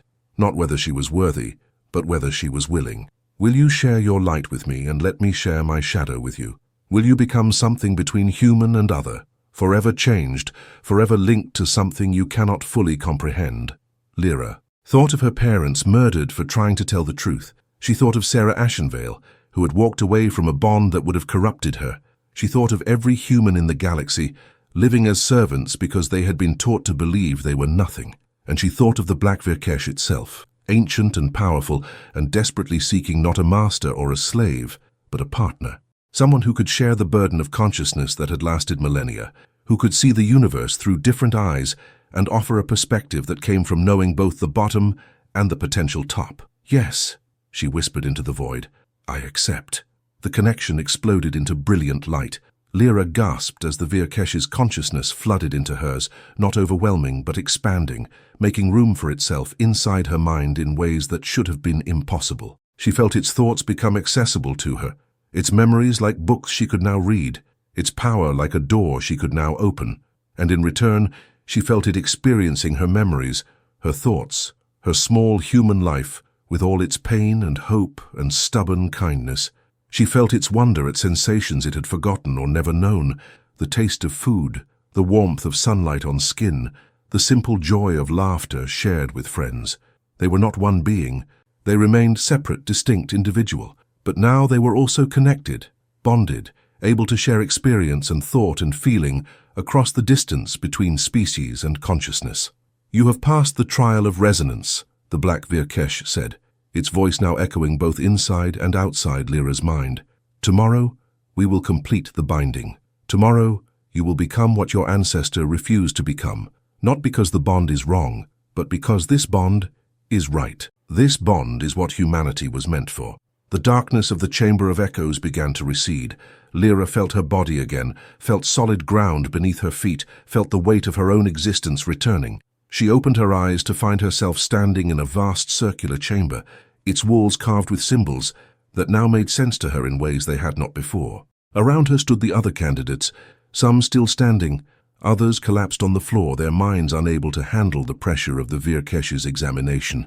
At the center of the chamber, coiled in magnificent splendor, was the Black Vyr'kesh. Its eyes were fixed on her, burning with white fire that Lira now understood was not cold, but simply different, a heat that existed on planes beyond the merely physical. And standing beside the Vyr'kesh was Emperor Jathrin, his expression unreadable but his burning eyes showing something that might have been approval. "The trial of resonance is complete," he announced, his voice carrying to every corner of the chamber. "Of the 43 candidates who entered, only one has achieved true resonance with the Black Vyr'kesh. Only one has shown not what they possess, but who they are beneath everything they possess." He turned to face Lira directly. "Lira Ashenvale, the Black Vyr'kesh has chosen you. Tomorrow at dawn you will undergo the binding. You will become the first human in 2,000 years to bond with a Vyr'kesh. You will become living proof that humanity was never inferior, only suppressed. You will become the truth that certain powers have tried desperately to hide." The chamber erupted in chaos. Some candidates cheered, surprising allies she had not expected. Others protested, Lord Thexaval's voice rising above the rest in outrage. But Lira heard none of it clearly. She heard only the Black Vyr'kesh's voice in her mind, steady and certain. "Rest now, little one. Tomorrow everything changes. Tomorrow we fly together." And despite everything, the fear, the uncertainty, the weight of responsibility settling on her shoulders, Lira smiled. Tomorrow she would prove that her parents had died for a truth worth dying for. Tomorrow the galaxy would remember what it had tried to forget. Tomorrow a servant girl would become a legend. The hours between the trial of resonance and the dawn binding were supposed to be a time of rest and preparation. Lira returned to the candidate's sanctum escorted by Herald Corvash, who remained stationed outside her door with explicit instructions from the Emperor himself. No one was to disturb her, no one was to approach, no one was to even be allowed in the same corridor. But rest would not come. Lira sat at the desk where Lira Ashenvale had once written, staring at the books that lined the walls, feeling the echo of the Black Vyr'kesh's presence in the back of her mind. It was strange, having another consciousness accessible to her thoughts. Not invasive, the Vyr'kesh respected her mental privacy, but present, like a door she could open whenever she wished. And through that door flowed sensations she had no context for. The awareness of the palace as a living structure, the psychic signatures of thousands of beings moving through its halls, and something else, something darker, malice, directed at her. She stood and moved to the window, looking out over the vast interior of the palace. Somewhere in those corridors, people were conspiring. She could feel it, sense it through the bond she now shared with the Black Vyr'kesh. The creature's awareness extended far beyond her own, and it was troubled. "They gather in the lower diplomatic chambers," the Vyr'kesh's voice whispered in her mind. "The ones who fear what you represent. They plan. Can you hear what they say? Fragments. Enough to know they will not accept tomorrow's binding. They see you as a threat that must be eliminated." Lyra's hands tightened on the windowsill. "Will they attack me here? In the palace? They would not dare. Not while you are under Imperial protection. But after the binding, there will be a ceremonial procession through the lower city. You will be vulnerable then, for a few moments. That is when they will strike. Should I tell the Emperor?" The Vyr'kesh was silent for a moment, and Lira felt something like amusement drift through their connection. "He already knows. He has known since before you arrived. This conspiracy has existed for 2,000 years. Tonight, they reveal themselves completely, and tomorrow, after you survive their attack, he will have grounds to act against them. I am bait. You are a catalyst. There is a difference. The Emperor could crush these conspirators with a thought, but he needs proof of their crimes, evidence that cannot be denied. Your bonding forces them to act openly rather than in shadows, and when they do, they will expose themselves." Lira turned from the window, her mind racing. "What if I do not survive the attack? Then I will destroy everyone involved, and the Emperor will impose justice so absolute that no one will dare conspire against humanity again for another 1,000 years. But that would mean your death, and I would prefer to avoid it. I have only just found you, little one. I am not eager to lose you so quickly." The affection in the Vyr'kesh's mental voice was unexpected, almost parental. Lira felt warmth spread through her chest despite the fear that had been building. "What should I do?" "Trust. In me, in the Emperor, in yourself. You have survived 8 years of cruelty. You will survive this." A soft sound echoed through the sanctum, not the door, but something else. Lira spun around to see a section of the wall shimmering, and a figure stepped through. Not Korvash. Someone smaller, wrapped in a hooded cloak that obscured their features. "Do not scream," the figure said in a female voice that carried an accent Lira did not recognize. "I am not here to harm you. I am here to warn you." The Black Vyr'kesh's presence surged in Lira's mind, protective and alert. This one is not part of the conspiracy. She hides her identity, but her intentions are genuine. "Who are you?" Lira asked, keeping her voice steady. The figure pulled back her hood, revealing a face that was distinctly human. She was perhaps in her mid-30s, with dark skin and eyes that held both wisdom and weariness. Scars traced patterns across her cheeks, ritual markings from Earth's ancient tribes, markings that should not exist anymore. "My name is Kessa Orin," the woman said. "I am the last of the free humans, the descendants of those who escaped the purge 2,000 years ago. We have lived in hiding, watching, waiting for a sign that humanity might rise again. You are that sign." Lira stared at her. "There are free humans, I thought." "You thought all humans were servants and laborers, as the galaxy believes. But some escaped, went into deep space, found worlds beyond the reach of the great empires. We have survived barely, always one step ahead of those who would erase us completely. And we have preserved the old knowledge, the true history, the records of what humanity once was." She moved closer, her expression urgent.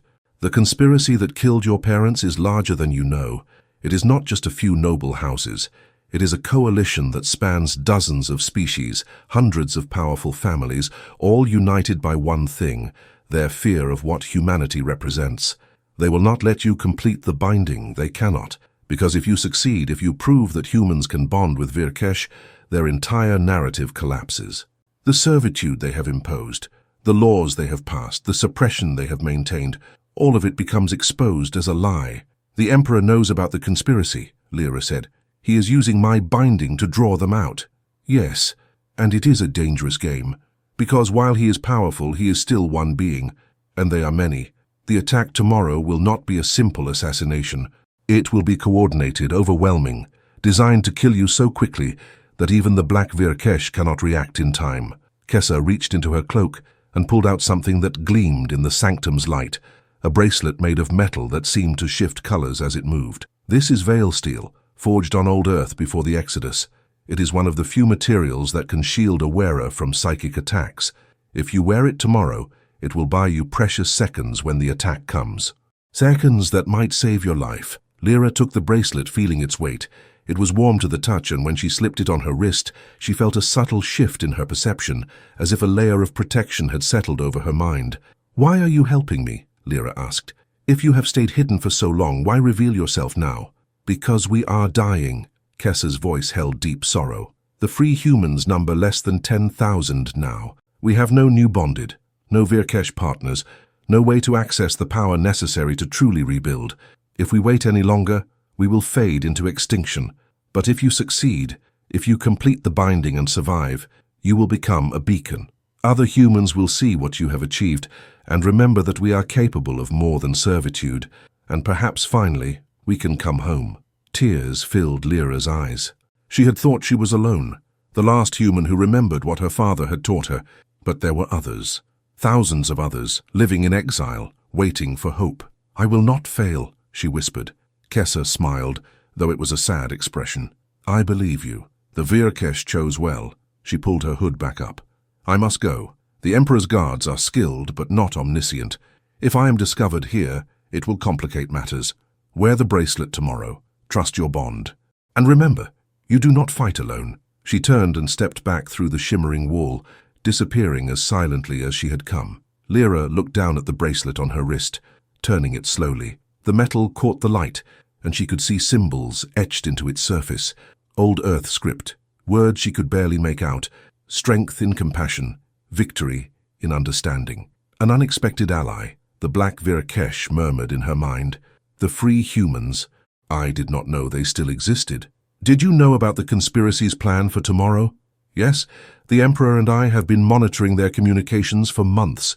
We know they will use disruption fields to temporarily sever our connection, then strike with weapons designed to kill before healing can occur. The bracelet will help, but it is not enough on its own. Then what do? We do what they do not expect. We trust not in power alone, but in the connections you have already formed. You have allies you do not yet recognize.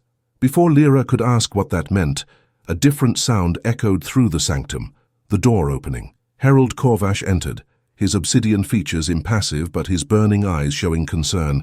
You need to see something, he said without preamble. Come with me, now. Lira followed him out of the sanctum and through corridors that grew progressively more utilitarian, less ornate. They descended through service passages she had not known existed, emerging finally in a chamber that appeared to be some kind of communications hub. Holographic displays filled the air, showing images from across the palace and the city beyond. The Emperor stood at the center of it all, his helm removed, his expression grave. He turned as Lira entered.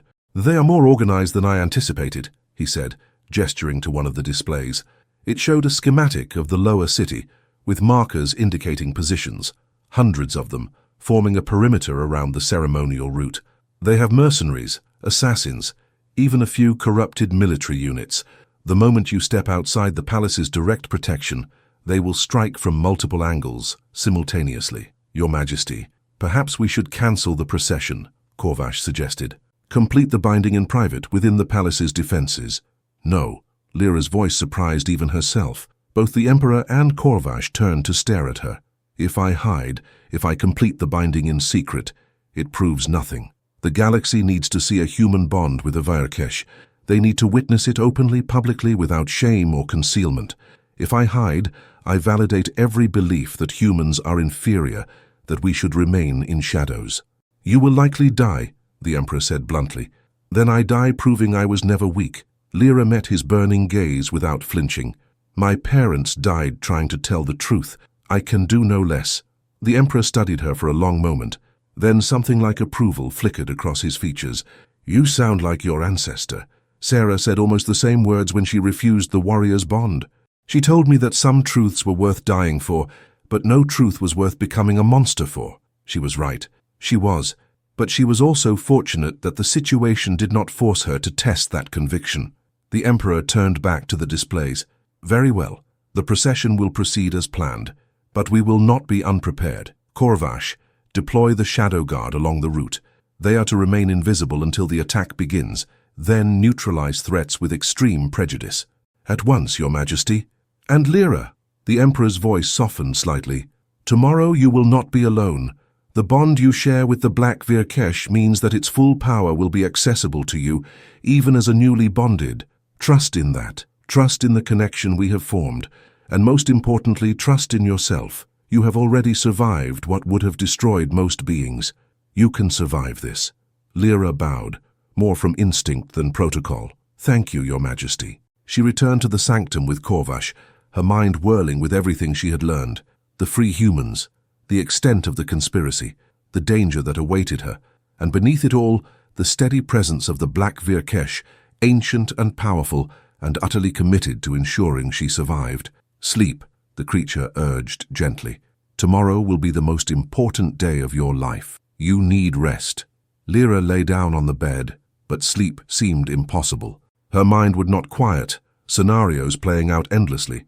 The attack, the binding, the moment when everything would change or end. But eventually, exhaustion claimed her. She drifted into dreams where she flew on wings of starlight, where she saw the universe through eyes that had witnessed the birth and death of galaxies, where she was both human and other, small and vast, individual and connected. In her dreams, she heard her father's voice reading from his book. The greatest strength is the one that endures, the one that lifts others when they have fallen, the one that refuses to become what cruelty demands. And she heard the Black Vyr'kesh whisper, Tomorrow you show them what humanity truly is, not weak, not inferior, not broken, enduring, compassionate, unbreakable. Dawn came too quickly and not quickly enough. Lira woke to find ceremonial robes laid out on the chair beside her bed, white as starlight, edged with gold thread that pulsed with faint luminescence. The robes of a bonded candidate, the last garments she would wear as simply human. She dressed slowly, her fingers steady despite the fear coiled in her stomach. She fastened the veil steel bracelet beneath the robe's sleeves, its presence a small comfort. Then she stood before the mirror, looking at the girl who stared back. She looked terrified. She looked determined. She looked like someone who understood exactly how dangerous the day ahead would be and had chosen to face it anyway. She looked like a human who refused to be anything less than what humanity had always been meant to be. Herald Corvash arrived precisely at dawn. He said nothing, simply nodded and gestured for her to follow. They walked through the palace toward the grand hall, where the binding ceremony would begin. As they walked, Lira became aware of presences lining the corridors, not visible but felt. The Shadow Guard, the Emperor's elite warriors, positioned to protect her when she was most vulnerable. They were not alone in this.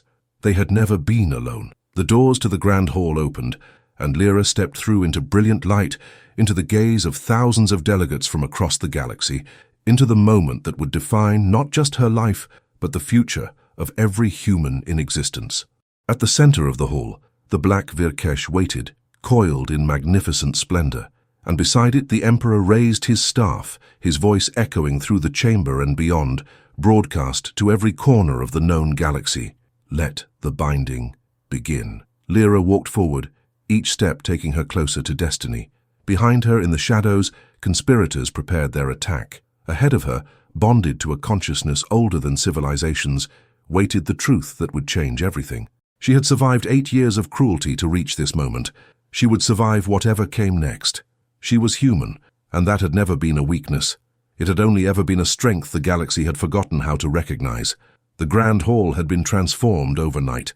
Where once there had been orderly rows of delegates and carefully marked positions, now there was a vast circular space at the center, surrounded by thousands of witnesses arranged in ascending tiers that reached toward the impossible ceiling. The floor itself had become something alive, patterns of light flowing beneath the polished stone, pulsing in rhythms that matched the heartbeat of the palace itself. At the center of it all waited the Black Vyr'kesh, its massive form coiled around a platform that had risen from the floor. The creature's scales shifted through colors that existed beyond normal perception, and its eyes blazed with white fire that seemed to illuminate the entire chamber. Beside it stood Emperor Jathreen, his armor gleaming, his staff planted on the ground, his presence radiating power that made the air itself feel heavy. Lira walked toward them, her white robes flowing behind her, each step echoing through the absolute silence that had fallen over the assembly. She felt thousands of eyes on her, nobles evaluating, warriors judging, scholars analyzing, and beneath all of it, she felt the malice of those who wanted her dead, their hatred like needles against her skin. But she also felt the Black Vyr'kesh's presence in her mind, steady and reassuring. Breathe, little one step at a time. We walk this path together. She reached the platform and climbed the steps, her legs steady despite the fear that threatened to overwhelm her. As she ascended, she saw familiar faces in the crowd. The Baroness, her compound eyes burning with humiliation and rage. Lord Thexeval, his expression carefully neutral, but his black eyes reflecting nothing but contempt. And scattered throughout the assembly, faces she did not recognize, but whose psychic signatures screamed danger. The conspirators positioned and ready. She also saw, hidden among the service attendants at the edges of the hall, a hooded figure whose face she could not see, but whose presence felt familiar. Kersa Orin, watching, waiting, ready to help if needed. Lira reached the top of the platform and stood before the Emperor.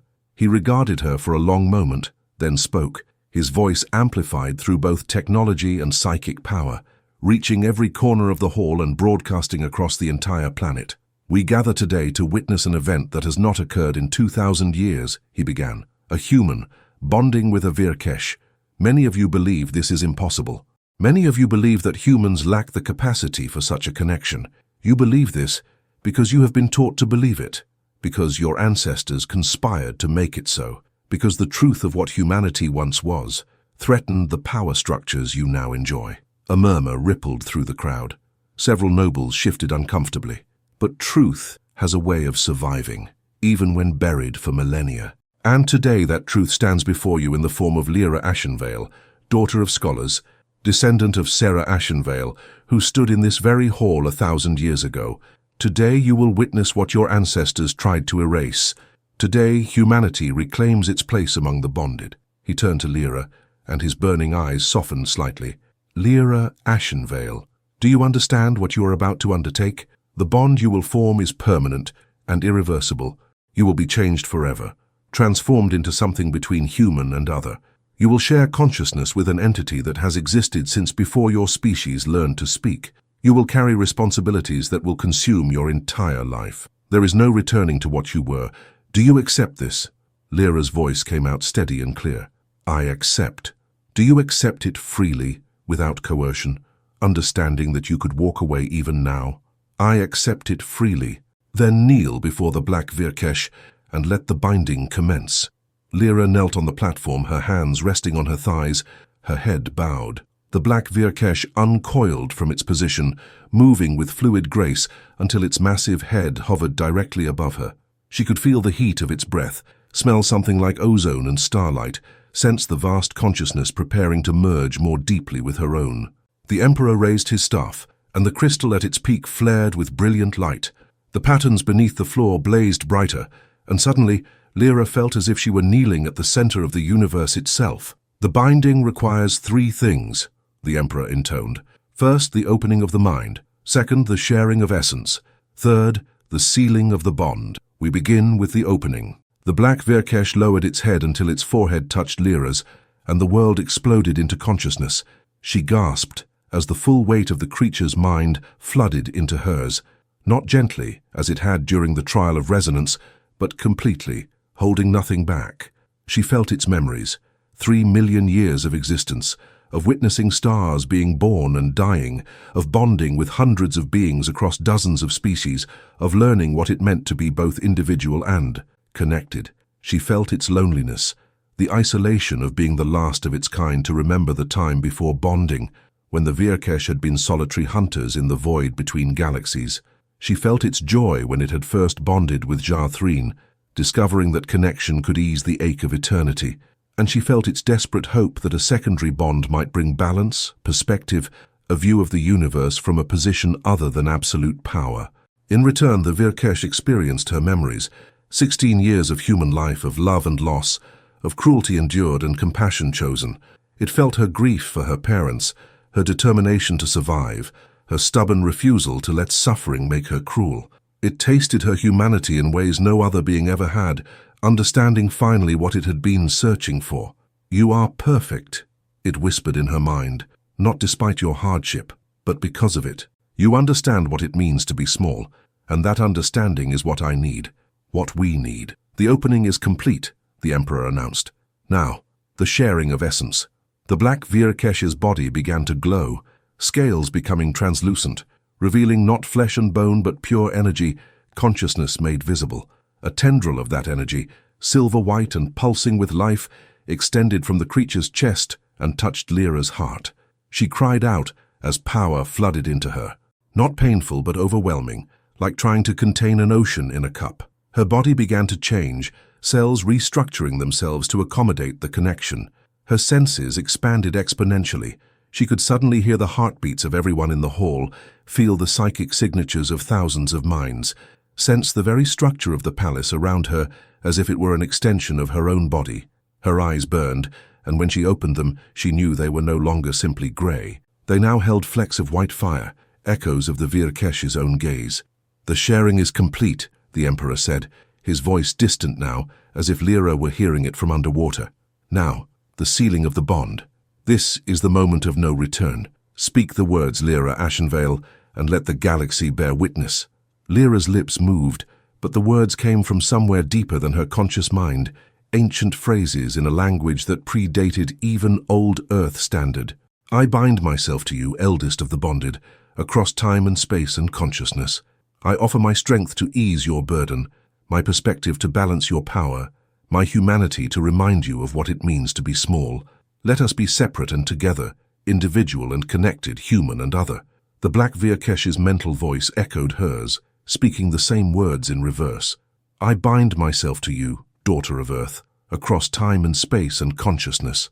I offer my power to protect you, my wisdom to guide you, my eternity to show you that some things endure beyond mortality. Let us be separate and together, individual and connected, other and human. The Emperor raised his staff high, and the entire palace seemed to resonate with the gesture. By my authority as bonded to the Black Vyr'kesh, by the laws that govern the Vyr'kesh across all space, by the witness of thousands gathered here, I declare this bond sealed and recognized. Lira Ashenvale, rise as bonded, rise as partner to the eldest, rise as living proof that humanity has never been inferior. Lira stood, and as she did, she felt the full weight of the bond settle into place. The connection was complete, permanent, irreversible. She and the Black Vyr'kesh were now linked in ways that transcended species, time and understanding. Power surged through her body, and for a moment, she felt invincible. That was when the attack came. The disruption fields activated simultaneously, devices hidden throughout the hall releasing electromagnetic pulses designed to interfere with psychic connections. Lira staggered as her link to the Black Vyr'kesh suddenly flickered, weakened but not severed.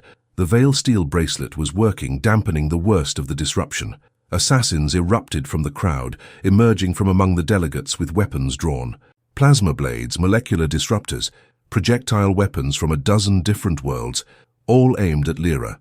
The Black Vyr'kesh roared, a sound that shattered several of the hall's windows, but it was momentarily stunned by the disruption fields. Its reactions slowed just enough to create an opening. The first blade came within inches of Lira's throat. Then Herald Corvash appeared, moving faster than anything his size should have been able to move, his own blade intercepting the assassin's strike. The obsidian warrior spun, his sword cutting through the attacker's weapon and armor in a single fluid motion. The Shadow Guard materialized from apparently nowhere, dozens of elite warriors suddenly visible as they engaged the assassins throughout the hall. Chaos erupted as delegates scrambled for cover, as weapons fire filled the air, as what should have been a sacred ceremony became a battlefield. "Protect the bonded!" The Emperor's voice roared above the chaos. "Kill any who threaten her!"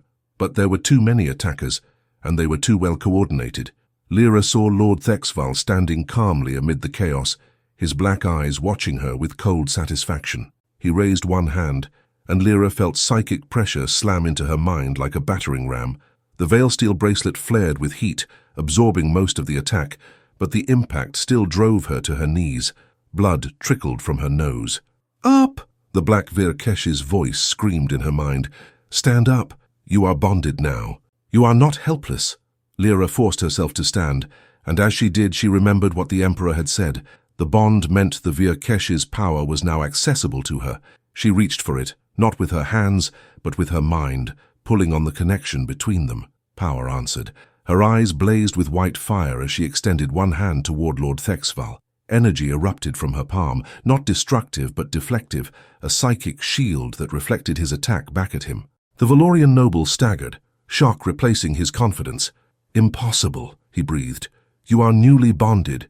You should not be able to—" "I am human," Lira said, her voice carrying power it had never held before. "And you have never understood what that means." She reached deeper into the bond, and suddenly she was not just standing on the platform, she was everywhere the Black Vyr'kesh's consciousness extended. She could sense the palace's structure, the hidden passages, the positions of every assassin still in the hall. "Northwest corner, behind the third pillar," she called out, and a Shadow Guard warrior moved instantly, intercepting an assassin before he could fire on the Emperor. "Eastern balcony, sniper with disruption rifle. Service entrance, bomb being armed." She called out targets faster than she could think, her mind processing information at speeds impossible for unenhanced humans. The Shadow Guard moved like extensions of her will, neutralizing threats as fast as she identified them. The disruption fields began to fail, their generators overloading as the Black Vyr'kesh's power surged through Lira, using her as a conduit to counteract the interference. The moment the fields collapsed completely, the Vyr'kesh launched itself from the platform, its massive body moving with terrifying speed. It did not kill. The Emperor's command had been to protect, not to slaughter. But it moved through the assassins like a force of nature, its tail sweeping weapons from hands, its claws pinning attackers to the floor, its presence alone causing several conspirators to surrender immediately. Within minutes, the battle was over. Dozens of assassins lay dead or restrained. The delegates who had not been part of the conspiracy cowered in the corners of the hall, shocked and terrified. And at the center of it all stood Lira, her white robe splattered with blood that was not her own, her eyes still blazing with borrowed fire. Emperor Jathrin descended from the platform and walked through the carnage until he stood before Lord Thexval, who knelt on the floor held in place by two Shadow Guard warriors. "You have attacked the bonded during the sacred binding ceremony," the Emperor said, his voice cold as the void between stars. "You have revealed yourself as part of the conspiracy that has suppressed humanity for 2,000 years, and you have failed, not because you lacked strength or numbers, but because you underestimated what a single human could accomplish when given the chance." He turned to address the entire hall, his voice amplified once more. "Let this day be remembered. Let it be known that humanity has reclaimed its place among the bonded. Let it be known that any who seek to suppress them, to enslave them, to pretend they are inferior will face the full wrath of the imperial throne. And let it be known that Lira Ashenvale, bonded to the Black Vyr'kesh, stands under my personal protection. To threaten her is to threaten me." He raised his staff and light filled the hall, not destructive but illuminating, revealing hidden marks on dozens of delegates throughout the assembly, marks that glowed with accusatory brightness, identifying those who had been part of the conspiracy, who had known about the attack, who had supported the suppression of humanity. "You are all witnessed," the Emperor declared. "Your crimes are recorded. You will face justice, each and every one of you, and the truth you tried to bury will be broadcast to every corner of the galaxy. This conspiracy ends today." Lira swayed on her feet, the adrenaline beginning to fade, the full weight of what had happened settling over her. She had survived, she had completed the binding, and she had helped expose the conspiracy that had killed her parents. The Black Vyr'kesh moved to her side, its head lowering until it was level with hers. "You did well, little one. Better than I could have hoped. You are everything I knew you would be." Lira reached up and placed her hand on the creature's snout, feeling the warmth of its scales, the steady pulse of the consciousness she now shared. "We did well," she corrected, "together." And in that moment, standing in a hall filled with carnage and justice, bonded to a creature older than civilizations, Lira understood finally what her father had tried to teach her. Humanity's strength had never been physical power or psychic ability. It had been the capacity to endure, to remain compassionate even in cruelty, to lift others even while being beaten down. The galaxy had tried to make them forget this, had tried to erase it, bury it, pretend it did not exist. But some truths could not be erased, some lights could not be extinguished, and today, standing as living proof of humanity's resilience, Lira Ashenvale had reminded the universe of what it had tried so desperately to forget. The procession through the lower city was cancelled, too dangerous with remaining conspirators still at large, but it did not matter. The binding had been broadcast throughout the galaxy. Trillions had witnessed it. Trillions had seen a human bond with the eldest Vyr'kesh. Trillions had watched her stand against assassins and survive. The message had been sent. The truth had been revealed, and nothing would ever be the same again. 3 months had passed since the binding, and the galaxy was still reeling from its aftermath. Lira stood on one of the palace's highest observation platforms, looking out over Car Vindris as the golden sun rose over the throne world. The city below sparkled with morning light, and in the distance she could see hundreds of ships arriving and departing, more traffic than the planet had seen in centuries. They came from every corner of known space, drawn by news that had spread like wildfire across the galactic networks. Humanity was no longer forgotten. The trials had begun 2 weeks after the binding. Lord Thexval and 47 other nobles from various houses had been brought before the imperial court, their crimes laid bare for all to witness. The evidence was overwhelming. Documents detailing the systematic suppression of humanity, records of assassinations including Lira's parents, communications revealing the conspiracy that had lasted 2 millennia. Some had been executed, others stripped of their titles and exiled. A few had chosen to end their own lives rather than face judgment. House Thexval had been dissolved entirely, its holdings redistributed, its name stricken from official records. The Valorians who remained swore they had known nothing of their lord's crimes, and perhaps some of them were telling the truth. But the greater impact came not from the punishments, but from the revelation itself. The Emperor had released all suppressed records to the galactic archives, texts showing humanity's true history, evidence of human Vyr'kesh bonds that had once been common, documentation of achievements that had been attributed to other species. The truth, buried for 2,000 years, was finally exposed, and humans across the galaxy were beginning to remember who they had been. "You are troubled," the Black Vyr'kesh's voice murmured in Lira's mind. The creature lay coiled on the platform behind her, its massive form casting shadows in the morning light. "I feel your unease through our bond. There is so much to do," Lira said quietly. "So many humans still living as servants, still believing they are inferior. The truth has been revealed, but changing 2,000 years of belief will not happen overnight. Change never does. But it has begun. That is what matters." Lira turned to look at her bonded partner. Over the past 3 months, their connection had deepened in ways she could never have imagined. She no longer thought of the Vyr'kesh as separate from herself. They were distinct individuals, yes, but so intimately connected that sometimes she forgot where her thoughts ended and its began. The bond had changed her in other ways too. Her lifespan had been extended. She would live for centuries now, perhaps millennia if the bond held strong.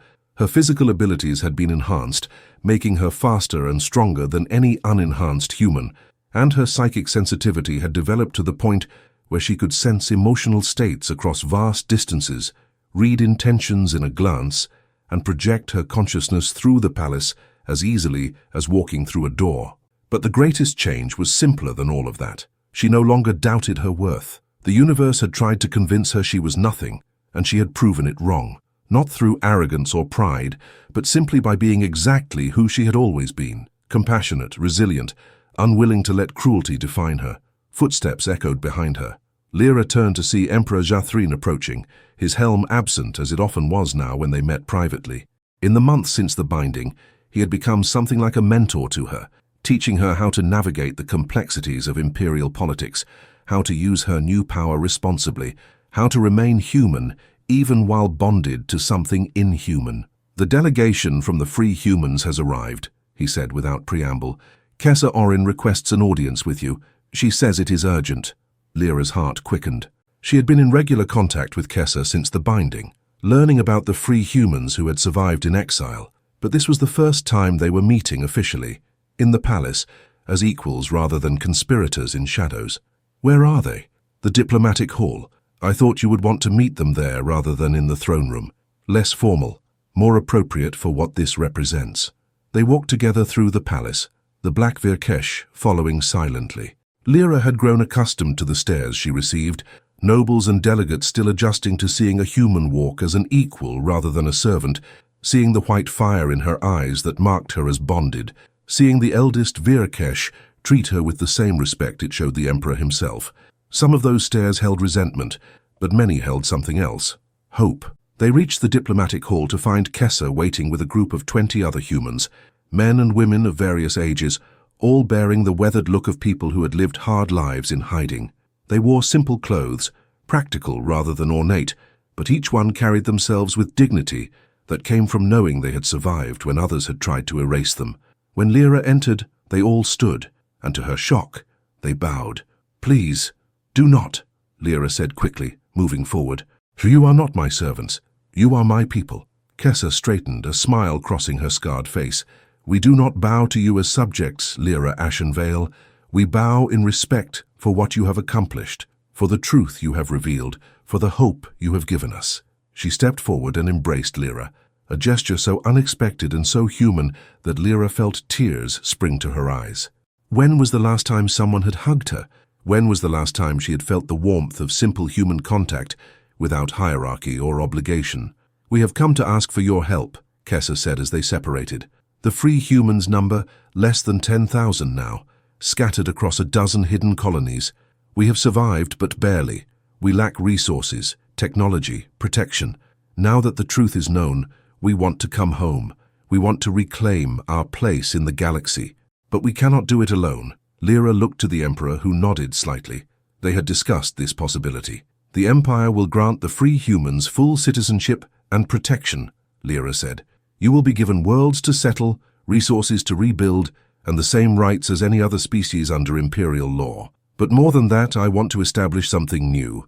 A place where humans can remember what we once were, where we can teach the truth to those who have forgotten, where we can show the galaxy that compassion and resilience are not weaknesses, but strengths. What do you propose? Kessa asked. A colony, a world where humans can live freely, where we can preserve our history and our culture, where bonded and unbonded can live together as we once did. A place that will serve as proof that humanity deserves to be remembered not as servants, but as the explorers, dreamers, and bridge builders we have always been. One of the other free humans, an elderly man with grey hair and kind eyes, stepped forward. What would you call this place? Lira thought for a moment, then smiled. Ashenvale, after my ancestor who stood in this palace 1,000 years ago and refused a bond that would have compromised her beliefs. After my parents who died trying to tell the truth, after everyone who remembered when others tried to make them forget. The free humans looked at each other, and slowly, smiles spread across their faces.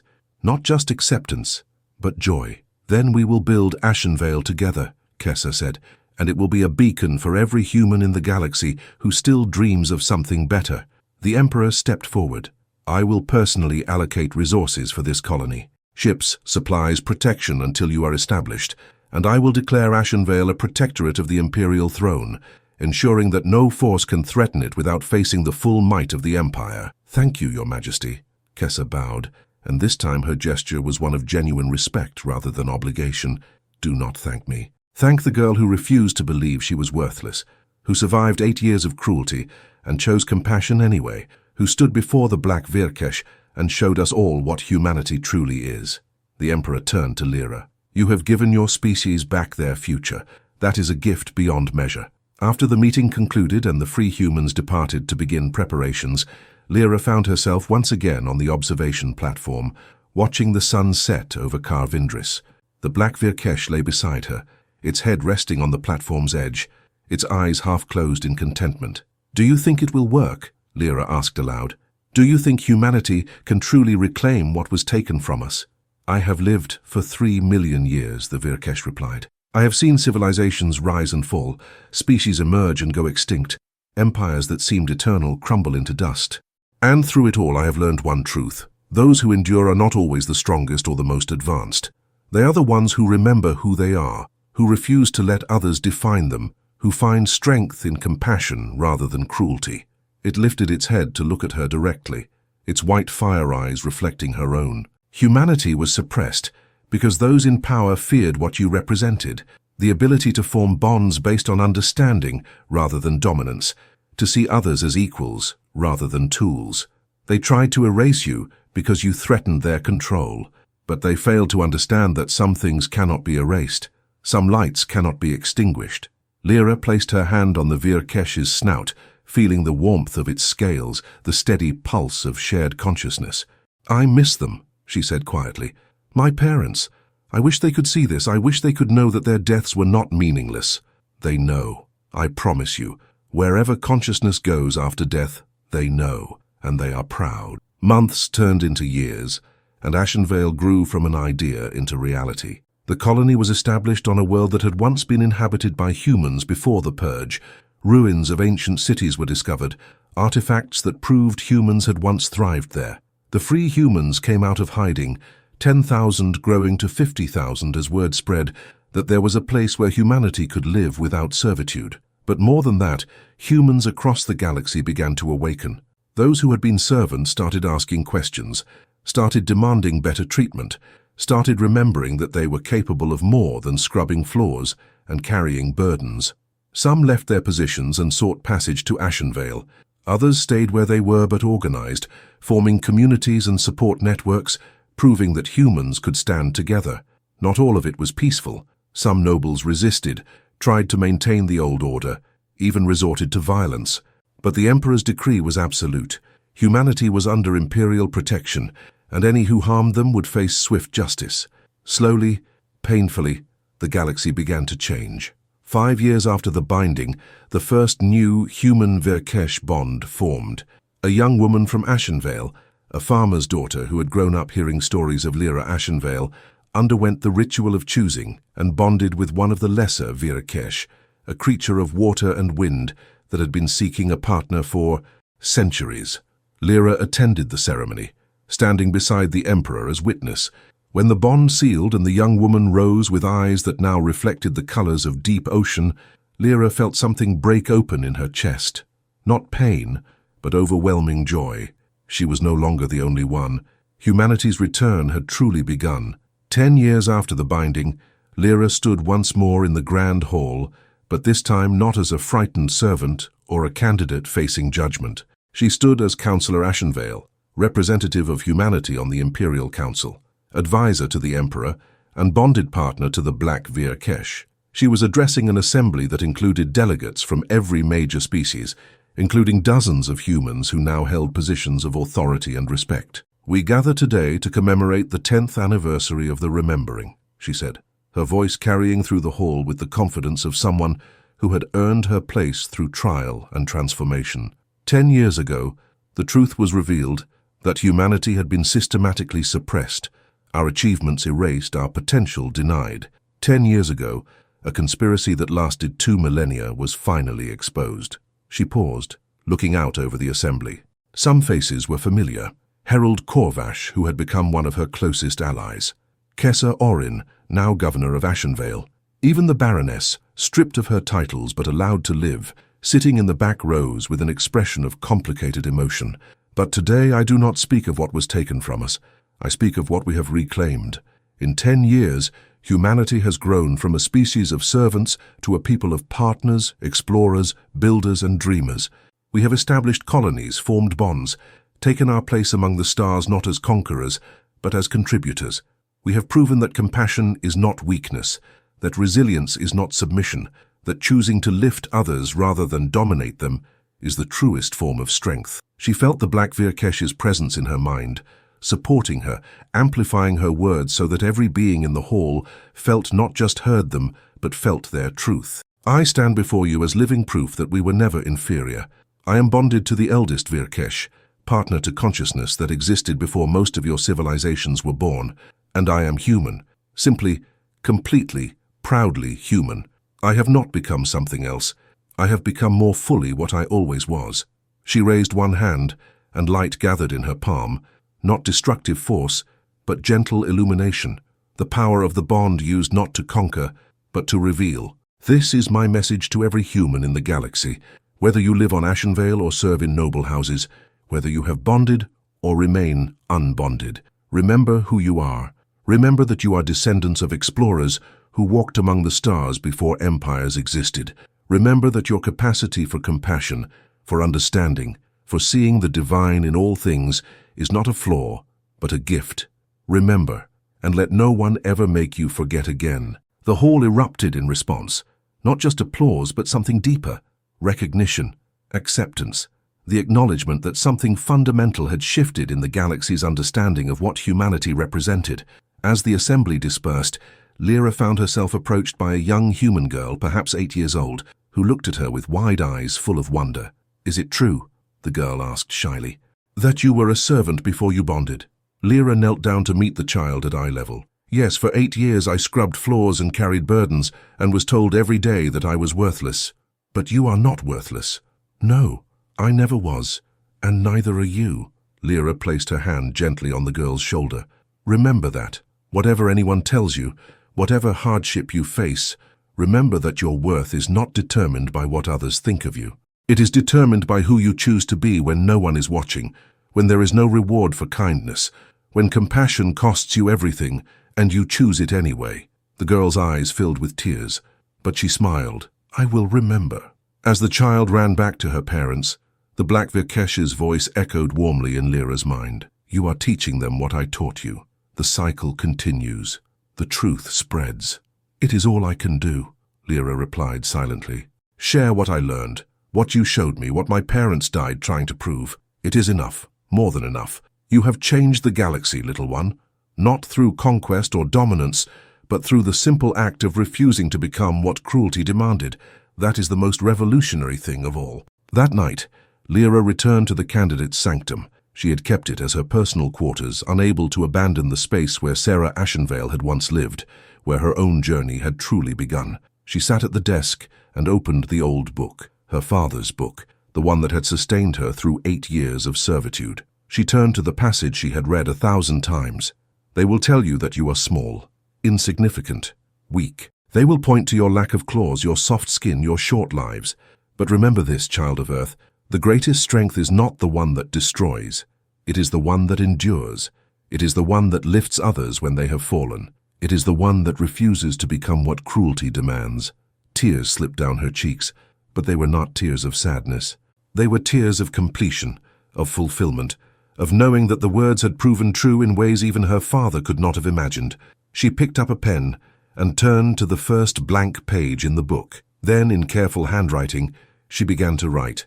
To those who come after, you are reading these words because someone refused to forget. Someone endured when endurance seemed impossible. Someone chose compassion when cruelty was easier. That someone might have been me, or it might have been my ancestor Sarah, or my parents who died for truth, or countless others whose names have been lost to history. But now it is your turn. The truth has been revealed, but truth alone is not enough. It must be lived, practiced, chosen again and again in moments both great and small. Be kind to those who cannot repay your kindness. Stand for those who cannot stand for themselves. Remember that strength is not found in how much you can take from others, but in how much you can give. I was a servant girl who became bonded to the eldest Vyr'kesh. But I did not accomplish this through power or privilege.